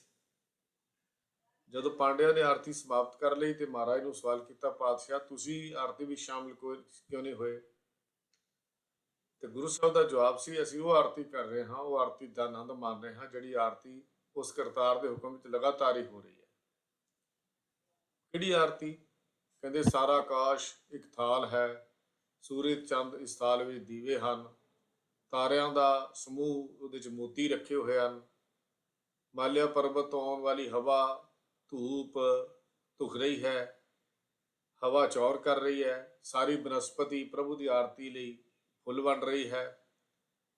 ਤੇ ਅੱਗੋਂ ਗੁਰੂ ਨਾਨਕ ਪਾਤਸ਼ਾਹ ਨੇ ਜਿਹੜੀ ਰਾਹੋਂ ਦੀ ਪੰਕਤੀ 'ਚ ਗੱਲ ਕੀਤੀ ਸੀ, ਕੈਸੀ ਆਰਤੀ ਹੋਏ ਭਾਵ ਖੰਡਣਾ, ਇਹ ਜੀਵਾਂ ਦੇ ਜਨਮ ਮਰਨ ਕੱਟਣ ਵਾਲੇ ਪਰਮਾਤਮਾ, ਭਾਵ ਖੰਡਣਾ ਭਾਵ ਖੰਡਣ ਵਾਲੇ ਕੁਦਰਤ 'ਚ ਤੇਰੀ ਕਿਹੋ ਜਿਹੀ ਆਰਤੀ ਹੋ ਰਹੀ ਹੈ। ਸਭ ਜੀਵਾਂ ਦੇ ਵਿੱਚ ਤੇਰੀ ਉਹ ਆਰਤੀ ਚੱਲ ਰਹੀ ਹੈ। ਇੱਕ ਰਸ ਰੋ ਮਾਨੋ ਤੇਰੀ ਆਰਤੀ ਦੇ ਇਹ ਨਗਾਰੇ ਵੱਜ ਰਹੇ ਹਨ, ਲਗਾਤਾਰ ਜੋ ਸਵਾਸ ਤਾਂ ਵੱਜਦੇ ਨੇ ਉਹ ਤੇਰੇ ਮਾਨੋ ਨਗਾਰੇ ਵੱਜ ਰਹੇ ਹਨ। ਤਾਂ ਇਹ ਆਰਤੀ ਦੀ ਗੱਲ ਜਿਹੜੀ ਕੀਤੀ ਗਈ ਇਹ ਗੁਰਬਾਣੀ ਦੇ ਵਿੱਚ ਕੀਤੀ ਗਈ। ਹੁਣ ਸਵਾਲ ਇਹ ਹੈ ਵੀ ਇਹ ਆਰਤੀ ਉੱਥੇ ਕਿਉਂ ਹੁੰਦੀ ਹੈ? ਆਪ ਜੀ ਭਲੀ ਭਾਂਤ ਜਾਣਦੇ ਹੋ ਕਿ ਗੁਰੂ ਗੋਬਿੰਦ ਸਿੰਘ ਸੱਚੇ ਪਾਤਸ਼ਾਹ ਜੀ ਤੋਂ ਬਾਅਦ ਦਾ ਜੋ ਸਮਾਂ ਹੈ ਉਹ ਸਿੱਖਾਂ ਲਈ 1734 ਤੋਂ ਬਾਅਦ ਬਹੁਤ ਭਿਆਨਕ ਸਮਾਂ ਰਿਹਾ। ਸਿੱਖ ਆਪਣੇ ਗੁਰਧਾਮਾਂ ਦਾ ਪ੍ਰਬੰਧ ਆਪਣੇ ਹੱਥਾਂ ਵਿੱਚ ਨਹੀਂ ਰੱਖ ਸਕੇ। ਗੁਰਧਾਮਾਂ ਦੀ ਅੰਦਰਲੀ ਮਰਿਆਦਾ ਜਿਹੜੀ ਸੀ ਉਦਾਸੀਆਂ ਨਿਰਮਲੇ ਸੰਪਰਦਾਵਾਂ ਦੇ ਹੱਥਾਂ ਵਿੱਚ ਚਲੀ ਗਈ। ਪਹਿਲਾਂ ਤਾਂ ਉਹਨਾਂ ਨੇ ਕੁਝ ਸਿੱਖੀ ਸਿਧਾਂਤਾਂ ਦੀ ਗੱਲ ਕੀਤੀ, ਲੇਕਿਨ ਹੌਲੀ ਹੌਲੀ ਜਿਵੇਂ ਸਮਾਂ ਲੰਘਦਾ ਜਾਂਦਾ ਹੈ, ਆਪਣੀ ਪਕੜ ਵੱਧਦੀ ਜਾਂਦੀ ਹੈ, ਤਾਂ ਫਿਰ ਉਹਦੇ ਵਿੱਚ ਉਹ ਸਾਰੇ ਅਨਮਤੀਆਂ ਦੇ ਸਿਧਾਂਤ ਜਿਹੜੇ ਸੀ ਵਰਤਣੇ ਸ਼ੁਰੂ ਹੋ ਗਏ। ਮੂਰਤੀਆਂ ਵੀ ਰੱਖੀਆਂ ਜਾਣ ਲੱਗ ਪਈਆਂ, ਆਰਤੀਆਂ ਵੀ ਉਤਾਰੀਆਂ ਜਾਣ ਲੱਗ ਪਈਆਂ। ਇਹ ਸਾਰਾ ਕੁਝ ਉੱਥੇ ਵਾਪਰਦਾ ਰਿਹਾ। ਤੇ ਉਹ ਆਰਤੀਆਂ ਉਤਾਰਦਿਆਂ ਭਾਵੇਂ ਗੁਰਧਾਮ ਆਜ਼ਾਦ ਹੋ ਗਏ, ਲੇਕਿਨ ਸਿੱਖਾਂ ਦੀ ਅੰਦਰਲੀ ਮਰਿਆਦਾ ਆਜ਼ਾਦ ਨਾ ਹੋਈ। ਇਹ ਕੇਵਲ ਹਰਿਮੰਦਰ ਸਾਹਿਬ ਪਟਨਾ ਸਾਹਿਬ ਦੀ ਗੱਲ ਹੀ ਨਹੀਂ। ਜੇ ਦੂਜੇ ਤਖਤ ਤੇ ਸ੍ਰੀ ਹਜ਼ੂਰ ਸਾਹਿਬ ਤੇ ਚਲੇ ਜਾਈਏ, ਉੱਥੇ ਤਾਂ ਇਸ ਤੋਂ ਵੱਧ ਕੇ ਵੀ ਹੋਰ ਬਹੁਤ ਕੁਝ ਕੀਤਾ ਜਾਂਦਾ ਹੈ। ਉੱਥੇ ਦਾ ਖੂਨ ਦਾ ਤਿਲਕ ਵੀ ਲਾਇਆ ਜਾਂਦਾ, ਟਿੱਕੇ ਵੀ ਲਾਏ ਜਾਂਦੇ ਹਨ, ਹੋਰ ਅਨੇਕਾਂ ਐਸੇ ਕਰਮ ਕੀਤੇ ਜਾਂਦੇ ਹਨ ਜਿਹੜੇ ਸਿੱਖੀ ਮਰਿਆਦਾ ਅਨੁਸਾਰ ਨਹੀਂ ਹਨ ਜਾਂ ਗੁਰਬਾਣੀ ਦੀ ਕਸਵੱਟੀ ਤੇ ਪੂਰੇ ਨਹੀਂ ਉਤਰਦੇ। ਇਹਦੇ ਵਿੱਚ ਜੋ ਕਮਜ਼ੋਰੀ ਹੈ ਉਹ ਸਾਰੇ ਕਮਜ਼ੋਰੀ ਦਾ ਕਾਰਨ ਇਹ ਹੈ ਵੀ ਸਾਡੀਆਂ ਗੁਰਦੁਆਰਾ ਦਾ ਪ੍ਰਬੰਧ ਇੱਕ ਜਗ੍ਹਾ ਤੇ ਨਾ ਹੋਣਾ। ਪਟਨਾ ਸਾਹਿਬ ਹਰਿਮੰਦਰ ਸਾਹਿਬ ਦਾ ਜਿਹੜਾ ਬੋਰਡ ਹੈ ਉਹ ਵੱਖਰਾ ਹੈ, ਹਜ਼ੂਰ ਸਾਹਿਬ ਦਾ ਬੋਰਡ ਵੱਖਰਾ ਹੈ, ਦਿੱਲੀ ਗੁਰਦੁਆਰਾ ਮੈਨੇਜਮੈਂਟ ਕਮੇਟੀ ਵੱਖਰੀ ਹੈ, ਸ਼੍ਰੋਮਣੀ ਗੁਰਦੁਆਰਾ ਪ੍ਰਬੰਧਕ ਕਮੇਟੀ ਵੱਖਰੀ ਹੈ। ਸ਼੍ਰੋਮਣੀ ਗੁਰਦੁਆਰਾ ਪ੍ਰਬੰਧਕ ਕਮੇਟੀ ਦੇ ਅਧਿਕਾਰ ਖੇਤਰ ਵਿੱਚ ਪਟਨਾ ਸਾਹਿਬ ਦੇ ਗੁਰਦੁਆਰੇ ਦਾ ਪ੍ਰਬੰਧ ਆਉਂਦਾ ਹੀ ਨਹੀਂ, ਹਜ਼ੂਰ ਸਾਹਿਬ ਦੇ ਗੁਰਦੁਆਰੇ ਦਾ ਪ੍ਰਬੰਧ ਆਉਂਦਾ ਹੀ ਨਹੀਂ। ਪਰ ਇਹ ਵੀ ਗੱਲ ਨਹੀਂ ਕਿ ਜਿਹੜੇ ਗੁਰਦੁਆਰੇ ਸ਼੍ਰੋਮਣੀ ਕਮੇਟੀ ਦੇ ਪ੍ਰਬੰਧ ਅਧੀਨ ਵੀ ਹਨ, ਉੱਥੇ ਵੀ ਇਹ ਗੁਰਮਤਿ ਦੇ ਅਨੁਸਾਰ ਤੇ ਪਹਿਰਾ ਨਹੀਂ ਦਿੱਤਾ ਜਾਂਦਾ, ਉੱਥੇ ਵੀ ਕਿਤੇ ਨਾ ਕਿਤੇ ਕਮਜ਼ੋਰੀ ਆਉਂਦੀ ਹੈ। ਜਿਵੇਂ ਅਸੀਂ ਪਿੱਛੇ ਵੀ ਵਿਚਾਰ ਕੀਤੀ ਸੀ ਕਿ ਦਰਬਾਰ ਸਾਹਿਬ ਦੀ ਵਿੱਚੋਂ ਮਰਿਆਦਾ ਦੇ ਵਿੱਚ ਵੀ ਕੁਝ ਰਹਿਤ ਮਰਿਆਦਾ ਤੇ ਅਗੇਂਸਟ ਜਿਹੜੀਆਂ ਗੱਲਾਂ ਹੁੰਦੀਆਂ ਨੇ। ਤੋ ਇਸ ਢੰਗ ਦੇ ਨਾਲ ਚਾਹੀਦਾ ਤੇ ਇਹ ਹੈ ਵੀ ਇਹਨਾਂ ਸਾਰਿਆਂ ਨੂੰ ਮਿਲ ਬਿਠਾ ਕੇ ਵਿਚਾਰ ਕਰਕੇ ਉਹਨਾਂ ਨੂੰ ਗੁਰਮਤਿ ਦੀ ਸੋਝੀ ਦਿੱਤੀ ਜਾਵੇ। ਪਰ ਉੱਥੇ ਆਪਣੇ ਇਲਾਕੇ ਦਾ ਬੋਲਬਾਲਾ ਹੋਣ ਕਰਕੇ ਜਿਹੜਾ ਮਹੰਤ ਸਿਸਟਮ ਹੈ ਉਹ ਅੱਜ ਵੀ ਚੱਲਦਾ ਹੈ। ਅੱਜ ਵੀ ਮਹੰਤ ਸਿਸਟਮ ਦੇ ਮੁਤਾਬਕ ਹੀ ਉੱਥੇ ਕੰਮ ਹੁੰਦਾ ਹੈ, ਉਹਨਾਂ ਦੇ ਮੁਤਾਬਕ ਹੀ ਉਹਨਾਂ ਦੀ ਸੋਚ। ਉਹ ਇੱਕੋ ਗੱਲ ਜਦੋਂ ਤੁਸੀਂ ਹਜ਼ੂਰ ਸਾਹਿਬ ਜਾ ਕੇ ਦੇਖੋ, ਪਹਿਲੀ ਗੱਲ ਜਦੋਂ ਸ਼ੁਰੂ ਕਰਨਗੇ ਇੱਥੋਂ ਦੀ ਮਰਿਆਦਾ ਵੱਖਰੀ ਹੈ, ਇੱਥੋਂ ਦੀ ਮਰਿਆਦਾ ਸਾਡੀ ਅਲੱਗ ਹੈ ਜੀ, ਇੱਥੇ ਉਹ ਮਰਿਆਦਾ ਨਹੀਂ ਹੈ। ਇਸੇ ਤਰ੍ਹਾਂ ਹੋਰ ਗੁਰਦੁਆਰੇ 'ਚ ਵੀ ਜਦੋਂ ਜਾਂਦੇ ਹਾਂ ਤੇ ਇਹ ਗੱਲਾਂ ਕਰਨ ਸੁਣਨ ਨੂੰ ਮਿਲਦੀਆਂ ਨੇ। ਕਮਜ਼ੋਰੀ ਕਿਉਂ ਆਈ ਹੈ ਕਿ ਗੁਰਦੁਆਰਾ ਐਕਟ ਜਿਹੜਾ ਸੀ ਉਹਦੇ ਅਧੀਨ ਇਹ ਗੁਰਦੁਆਰੇ ਸ਼੍ਰੋਮਣੀ ਕਮੇਟੀ ਦੇ ਅੰਡਰ ਨਾ ਆ ਸਕੇ, ਔਰ ਇਹਨਾਂ ਉੱਤੇ ਉਹਨਾਂ ਦਾ ਬੋਲਬਾਲਾ ਵੀ ਨਹੀਂ ਹੈ। ਪਰ ਤਕਲੀਫ ਇਹ ਹੈ ਵੀ ਜੇ ਮਰਿਆਦਾ ਦੀ ਵਿਰੋਧਤਾ ਹੈ ਤਾਂ ਫਿਰ ਉਹਨਾਂ ਦੇ ਬੰਦਿਆਂ ਨੂੰ ਬਿਠਾਇਆ ਕਿਉਂ ਜਾਂਦਾ ਜਦੋਂ ਫਿਰ ਕੌਮੀ ਫੈਸਲੇ ਕੀਤੇ ਜਾਂਦੇ ਹਨ। ਵੀ ਜਿਹੜੇ ਆਪ ਹੀ ਰਹਿਤ ਮਰਿਆਦਾ ਦੀ ਉਲੰਘਣਾ ਕਰਨ ਵਾਲੇ ਹੋਣ, ਉਹ ਸਿੱਖ ਰਹਿਤ ਮਰਿਆਦਾ ਦਾ ਪਹਿਰਾ ਕਿਵੇਂ ਦੇ ਸਕਦੇ ਹਨ। ਬੜੀ ਸਪਸ਼ਟ ਜੀ ਗੱਲ ਹੈ ਵੀ ਇਹਦੇ ਲਈ ਸਾਨੂੰ ਬਹੁਤ ਉਦਮ ਦੀ ਲੋੜ ਪਵੇਗੀ। ਸ਼੍ਰੋਮਣੀ ਗੁਰਦੁਆਰਾ ਪ੍ਰਬੰਧਕ ਕਮੇਟੀ, ਦਿੱਲੀ ਗੁਰਦੁਆਰਾ ਪ੍ਰਬੰਧਕ ਕਮੇਟੀ ਨੂੰ ਯਕੀਨੀ ਤੌਰ ਤੇ ਇਹ ਵਿਸ਼ਵਾਸ ਦੇਣਾ ਚਾਹੀਦਾ ਹੈ ਕਿ ਅਸੀਂ ਸਿੱਖ ਰਹਿਤ ਮਰਿਆਦਾ ਤੋਂ ਅਗੇਂਸਟ ਕੋਈ ਕੰਮ ਵੀ ਆਪਣੇ ਗੁਰਦੁਆਰਿਆਂ 'ਚ ਨਹੀਂ ਕਰਾਂਗੇ। ਜਿਹੜੇ ਗੁਰਦੁਆਰੇ ਇਸ ਬੋਰਡ ਦੇ ਹਨ ਉਹਨਾਂ ਨਾਲ ਵੀ ਗੱਲਬਾਤ ਰਾਹੀਂ ਇਹ ਮਸਲੇ ਹੱਲ ਕਰਨ ਦੀ ਲੋੜ ਹੈ। ਇਹ ਹੋਰ ਇਹਦੇ ਵਿੱਚ ਜਾਂ ਆਰਤੀ ਜਾਂ ਗੁਰਮਤਿ ਨਾਲ ਇਹਨਾਂ ਦਾ ਕੋਈ ਸੰਬੰਧ ਨਹੀਂ। ਇਹ ਨਕਲ ਹੈ ਉਸ ਮਤ ਦੀ ਜਿਹੜਾ ਬਹੁ ਗਿਣਤੀ ਸੀ ਜਿਸ ਇਲਾਕਿਆਂ 'ਚੋਂ ਰਹਿੰਦੇ ਨੇ, ਉਹਦੀ ਨਕਲ ਜਿਹੜੀ ਹੈ ਚੱਲ ਰਹੀ ਹੈ। ਔਰ ਬਹੁਤ ਸਾਰੇ ਸਾਧਾਂ ਦੇ ਡੇਰਿਆਂ ਦੇ ਉੱਤੇ ਵੀ ਇਹ ਆਰਤੀਆਂ ਦਾ ਕੰਮ ਜਿਹੜਾ ਚੱਲਦਾ ਹੈ, ਜਿਹੜਾ ਗੁਰਮਤਿ ਅਨੁਸਾਰੀ ਨਹੀਂ ਹੈ। ਗੁਰਮਤਿ ਵਿੱਚ ਗੁਰੂ ਪਾਤਸ਼ਾਹ ਗੁਰੂ ਨਾਨਕ ਦੇਵ ਮਹਾਰਾਜ ਨੇ ਉਸ ਆਰਤੀ ਦਾ ਜ਼ਿਕਰ ਕੀਤਾ ਹੈ ਜਿਹੜੀ ਆਰਤੀ ਲਗਾਤਾਰ ਇੱਕ ਰੋਹ ਪਰਮੇਸ਼ਰ ਦੇ ਹੁਕਮ ਵਿੱਚ ਚੱਲ ਰਹੀ ਹੈ। ਹੋਈਆਂ ਭੁੱਲਾਂ ਦੀ ਖਿਮਾ ਜੀ। ਵਾਹਿਗੁਰੂ ਜੀ ਕਾ ਖਾਲਸਾ, ਵਾਹਿਗੁਰੂ ਜੀ ਕੀ ਫਤਿਹ। ਵਾਹਿਗੁਰੂ ਜੀ ਕੀ ਫਤਿਹ। ਵੀਰ ਜੀ ਨੇ ਸਵਾਲ ਦਾ ਜਵਾਬ ਸਾਨੂੰ ਦਿੱਤਾ। ਸੰਗਤ ਜੀ, ਅੱਜ ਅਸੀਂ ਉਸ ਸਿਚੁਏਸ਼ਨ ਤੇ ਪਹੁੰਚ ਗਏ ਹਾਂ ਕਿ ਇਹ ਜਿਹੜੀਆਂ ਮਨਮਤੀਆਂ ਜਾਂ ਕੁਰੀਤੀਆਂ ਹੋ ਰਹੀਆਂ ਨੇ, ਇਹਨਾਂ ਨੂੰ ਹਟਾਉਣਾ ਬੜਾ ਔਖਾ ਹੋ ਗਿਆ। ਅਸਲ ਜੇ ਆਪਾਂ ਚਾਹੀਏ ਵੀ ਓਵਰਨਾਈਟ ਹੋ ਜਾਏਗਾ, ਇਹ ਬੜਾ ਮੁਸ਼ਕਲ ਹੈ। ਦੇਖੋ, ਜੇ ਤਖਤ ਸਾਹਿਬਾਨ ਤੇ ਜਿਵੇਂ ਹੁਣ ਆਪਣੀ ਸਰਵਣ ਕੀਤਾ, ਉੱਥੇ ਬਕਾਇਦਾ ਫੋਟੋ ਵੀ ਲਾਈ ਜਾ ਰਹੀ ਹੈ ਔਰ ਆਰਤੀ ਵੀ ਕੀਤੀ ਜਾ ਰਹੀ ਹੈ, ਔਰ ਜੇ ਨਾਲ ਇਹ ਕਹੇ ਸਾਡੀ ਮਰਿਆਦਾ ਵੱਖਰੀ, ਜਦ ਕੌਮ ਇੱਕ ਹੈ ਤਾਂ ਮਰਿਆਦਾ ਵੱਖਰੀ ਕੀ। ਜੇ ਇਹ ਚੀਜ਼ ਹੈ ਮਰਿਆਦਾ ਵੱਖਰੀ ਹੈ ਤਾਂ ਹੀ ਤਾਂ ਸਾਰਾ ਬਖੇੜਾ ਪੈ ਰਿਹਾ। ਤੇ ਜੇ ਮਰਿਆਦਾ ਵੱਖੋ ਵੱਖਰੀ ਰਹੇਗੀ ਤਾਂ ਕੌਮ ਤਾਂ ਕਦੀ ਵੀ ਇਕੱਠੀ ਨਹੀਂ ਹੋ ਸਕਦੀ। ਇਸ ਲਈ ਮੈਂ ਲਫ਼ਜ਼ ਵਰਤਿਆ ਵੀ ਇਹ ਬੜਾ ਔਖਾ ਕੰਮ ਹੈ। ਪਰ ਉਹਦੇ ਲਈ ਕੀ ਹੈ ਕਿ ਅਸੀਂ ਆਪੋ ਆਪਣੇ ਲੈਵਲ ਤੇ ਜਾਗਰੂਕ ਹੋਈਏ ਵੀ ਘੱਟੋ ਘੱਟ ਅਸੀਂ ਆਪਣੇ ਆਪ ਤੋਂ ਸ਼ੁਰੂ ਕਰੀਏ ਵੀ ਅਸੀਂ ਤਾਂ ਨਹੀਂ ਕਿਤੇ ਫੋਟੋਆਂ ਦੀ ਪੂਜਾ ਕਰ ਰਹੇ ਜਾਂ ਅਸੀਂ ਉਹਨਾਂ ਸ਼ਾਮਲ ਤਾਂ ਨਹੀਂ ਹੋ ਰਹੇ। ਤਾਂ ਆਓ ਆਪਾਂ ਇੱਕ ਇਹ ਦ੍ਰਿੜ ਨਿਸ਼ਚਾ ਬਣਾਈਏ ਕਿ ਇਹ ਜਿਹੜੀਆਂ ਚੀਜ਼ਾਂ ਗਲਤ ਹੋ ਰਹੀਆਂ ਨੇ, ਇਹ ਕੌਮੀ ਲੈਵਲ ਤੇ ਕਦੋਂ ਠੀਕ ਹੋਣਗੀਆਂ ਮੈਂ ਕਹਿ ਨਹੀਂ ਸਕਦਾ ਜੀ, ਸਮਾਂ ਲੱਗੇਗਾ। ਮੈਂ ਪਹਿਲੇ ਕਿਹਾ ਬੜਾ ਔਖਾ ਕੰਮ ਹੈ, ਪਰੰਤੂ ਅਸੀਂ ਆਪਣੇ ਇੰਡੀਵਿਜੂਅਲ ਲੈਵਲ ਤੇ ਵਿਅਕਤੀਗਤ ਤੌਰ ਤੇ ਅਸੀਂ ਇਹਦੇ ਬਾਰੇ ਜਾਗਰੂਕ ਹੋਈਏ ਔਰ ਆਪ ਹੀ ਉਹਨਾਂ ਨੂੰ ਅਪਣਾਈਏ ਨਾ ਸਹੀ ਗੱਲਾਂ ਨੂੰ। ਔਰ ਜਿਹੜੀਆਂ ਕੁਰੀਤੀਆਂ ਹੋ ਰਹੀਆਂ ਨੇ ਉਹਦੇ ਬਾਰੇ ਅਸੀਂ ਪੁਆਇੰਟ ਆਊਟ ਕਰਨ ਤੇ ਗੁਰੇਜ਼ ਨਾ ਕਰੀਏ। ਵੀ ਜੇ ਕਿਸੇ ਦੇ ਘਰ ਵਿੱਚ ਕੋਈ ਐਸਾ ਪ੍ਰੋਗਰਾਮ ਹੋ ਰਿਹਾ ਤੇ ਸਾਨੂੰ ਬਿਲਕੁਲ ਆਪਣੇ ਬੜੇ ਮਿੱਠੇ ਜਿਹੇ ਲਹਿਜੇ ਦੇ ਨਾਲ ਉਹਨਾਂ ਨੂੰ ਜ਼ਰੂਰ ਸਮਝਾਉਣਾ ਚਾਹੀਦਾ ਵੀ ਇਹ ਗੱਲ ਜਿਹੜੀ ਹੈ ਇਹ ਮਰਿਆਦਾ ਦੇ ਉਲਟ ਹੈ ਜਾਂ ਸਿੱਖੀ ਸਿਧਾਂਤਾਂ ਦੇ ਉਲਟ ਹੈ। ਤਾਂ ਸਾਨੂੰ ਸਾਰੀ ਕੌਮ ਨੂੰ ਜਾਗਰੂਕ ਹੋਣਾ ਪਏਗਾ, ਕਿਉਂਕਿ ਇਸ ਵੇਲੇ ਤਾਣਾ ਬਾਣਾ ਕਾਫੀ ਉਲਝਿਆ ਹੈ। ਤਾਂ ਉਹਨੂੰ ਸੁਲਝਾਉਣ ਲਈ ਕਿਸੇ ਨੇ ਬਾਹਰੋਂ ਨਹੀਂ ਹੋਣਾ, ਅਸੀਂ ਆਪ ਹੀ ਕਰਨਾ। ਪਰ ਉਹਦੇ ਲਈ ਇੱਕ ਜਾਗਰੂਕਤਾ ਦੀ ਲੋੜ ਹੈ, ਉਹਦੇ ਲਈ ਸਾਨੂੰ ਇੱਕ ਮੈਂ ਸਮਝਾਂਗਾ ਇਨੀਸ਼ੀਏਟਿਵ ਦੀ ਲੋੜ ਹੈ। ਤੇ ਅਸੀਂ ਆਪਣਾ ਘੁੰਗਟ ਲਾ ਕੇ ਇਸ ਪਾਸੇ ਚੱਲੀਏ ਕਿ ਕਿਵੇਂ ਮਰਿਆਦਾ ਨੂੰ ਆਪਾਂ ਲਾਗੂ ਕਰਨਾ ਤੇ ਕਰਾਉਣਾ। ਤੇ ਵੀਰ ਹਰਜੀਤ ਸਿੰਘ ਜੀ, ਆਪ ਜੀ ਦਾ ਬਹੁਤ ਬਹੁਤ ਧੰਨਵਾਦ ਹੈ। ਸੰਗਤ ਜੀ, ਸਵਾਲ ਸਾਡੇ ਕੋਲ ਹੋਰ ਹੈ ਨੇ, ਪਰੰਤੂ ਸਮਾਂ ਬੜਾ ਦੌੜ ਰਿਹਾ। ਇੱਕ ਸਵਾਲ ਹੋਰ ਲੈ ਸਕਦਾ ਤੋ ਉਹ ਇਹ ਸੰਗਤ ਚੋਂ ਸਵਾਲ ਆਇਆ ਸੀ ਵੀ ਜਿਸ ਵੇਲੇ ਮਿਸਲਾਂ ਦਾ ਸਮਾਂ ਸੀ ਤਾਂ ਉਸ ਵੇਲੇ ਇਹ ਕੀ ਗੱਲ ਹੈ ਕਿ ਮਿਸਲਾਂ ਦੇ ਸਮੇਂ ਇਹ ਸਿੱਖ ਲੁੱਟ-ਖਸੁੱਟ 'ਚ ਲੱਗੇ ਹੋਏ ਸਨ। ਇਹ ਸਵਾਲ ਬੜਾ ਅਜੀਬ ਜਿਹਾ ਹੈ। ਮੈਂ ਸਾਹਿਬ ਮਨਮੋਹਨ ਸਿੰਘ ਨੂੰ ਬੇਨਤੀ ਕਰਾਂਗਾ ਵੀ ਉਹ ਦੱਸੋ ਬਈ ਇਹ ਜਿਹੜਾ ਸਵਾਲ ਕਰਤਾ ਦੇ ਮਨ 'ਚ ਕਿਉਂ ਆਇਆ ਹੈ ਕਿ ਮਿਸਲਾਂ ਦੇ ਸਮੇਂ ਲੁੱਟ-ਖਸੁੱਟ ਜਾਰੀ ਰਹੀ। ਹਾਂਜੀ ਸਾਹਿਬ ਮਨਮੋਹਨ ਸਿੰਘ ਜੀ।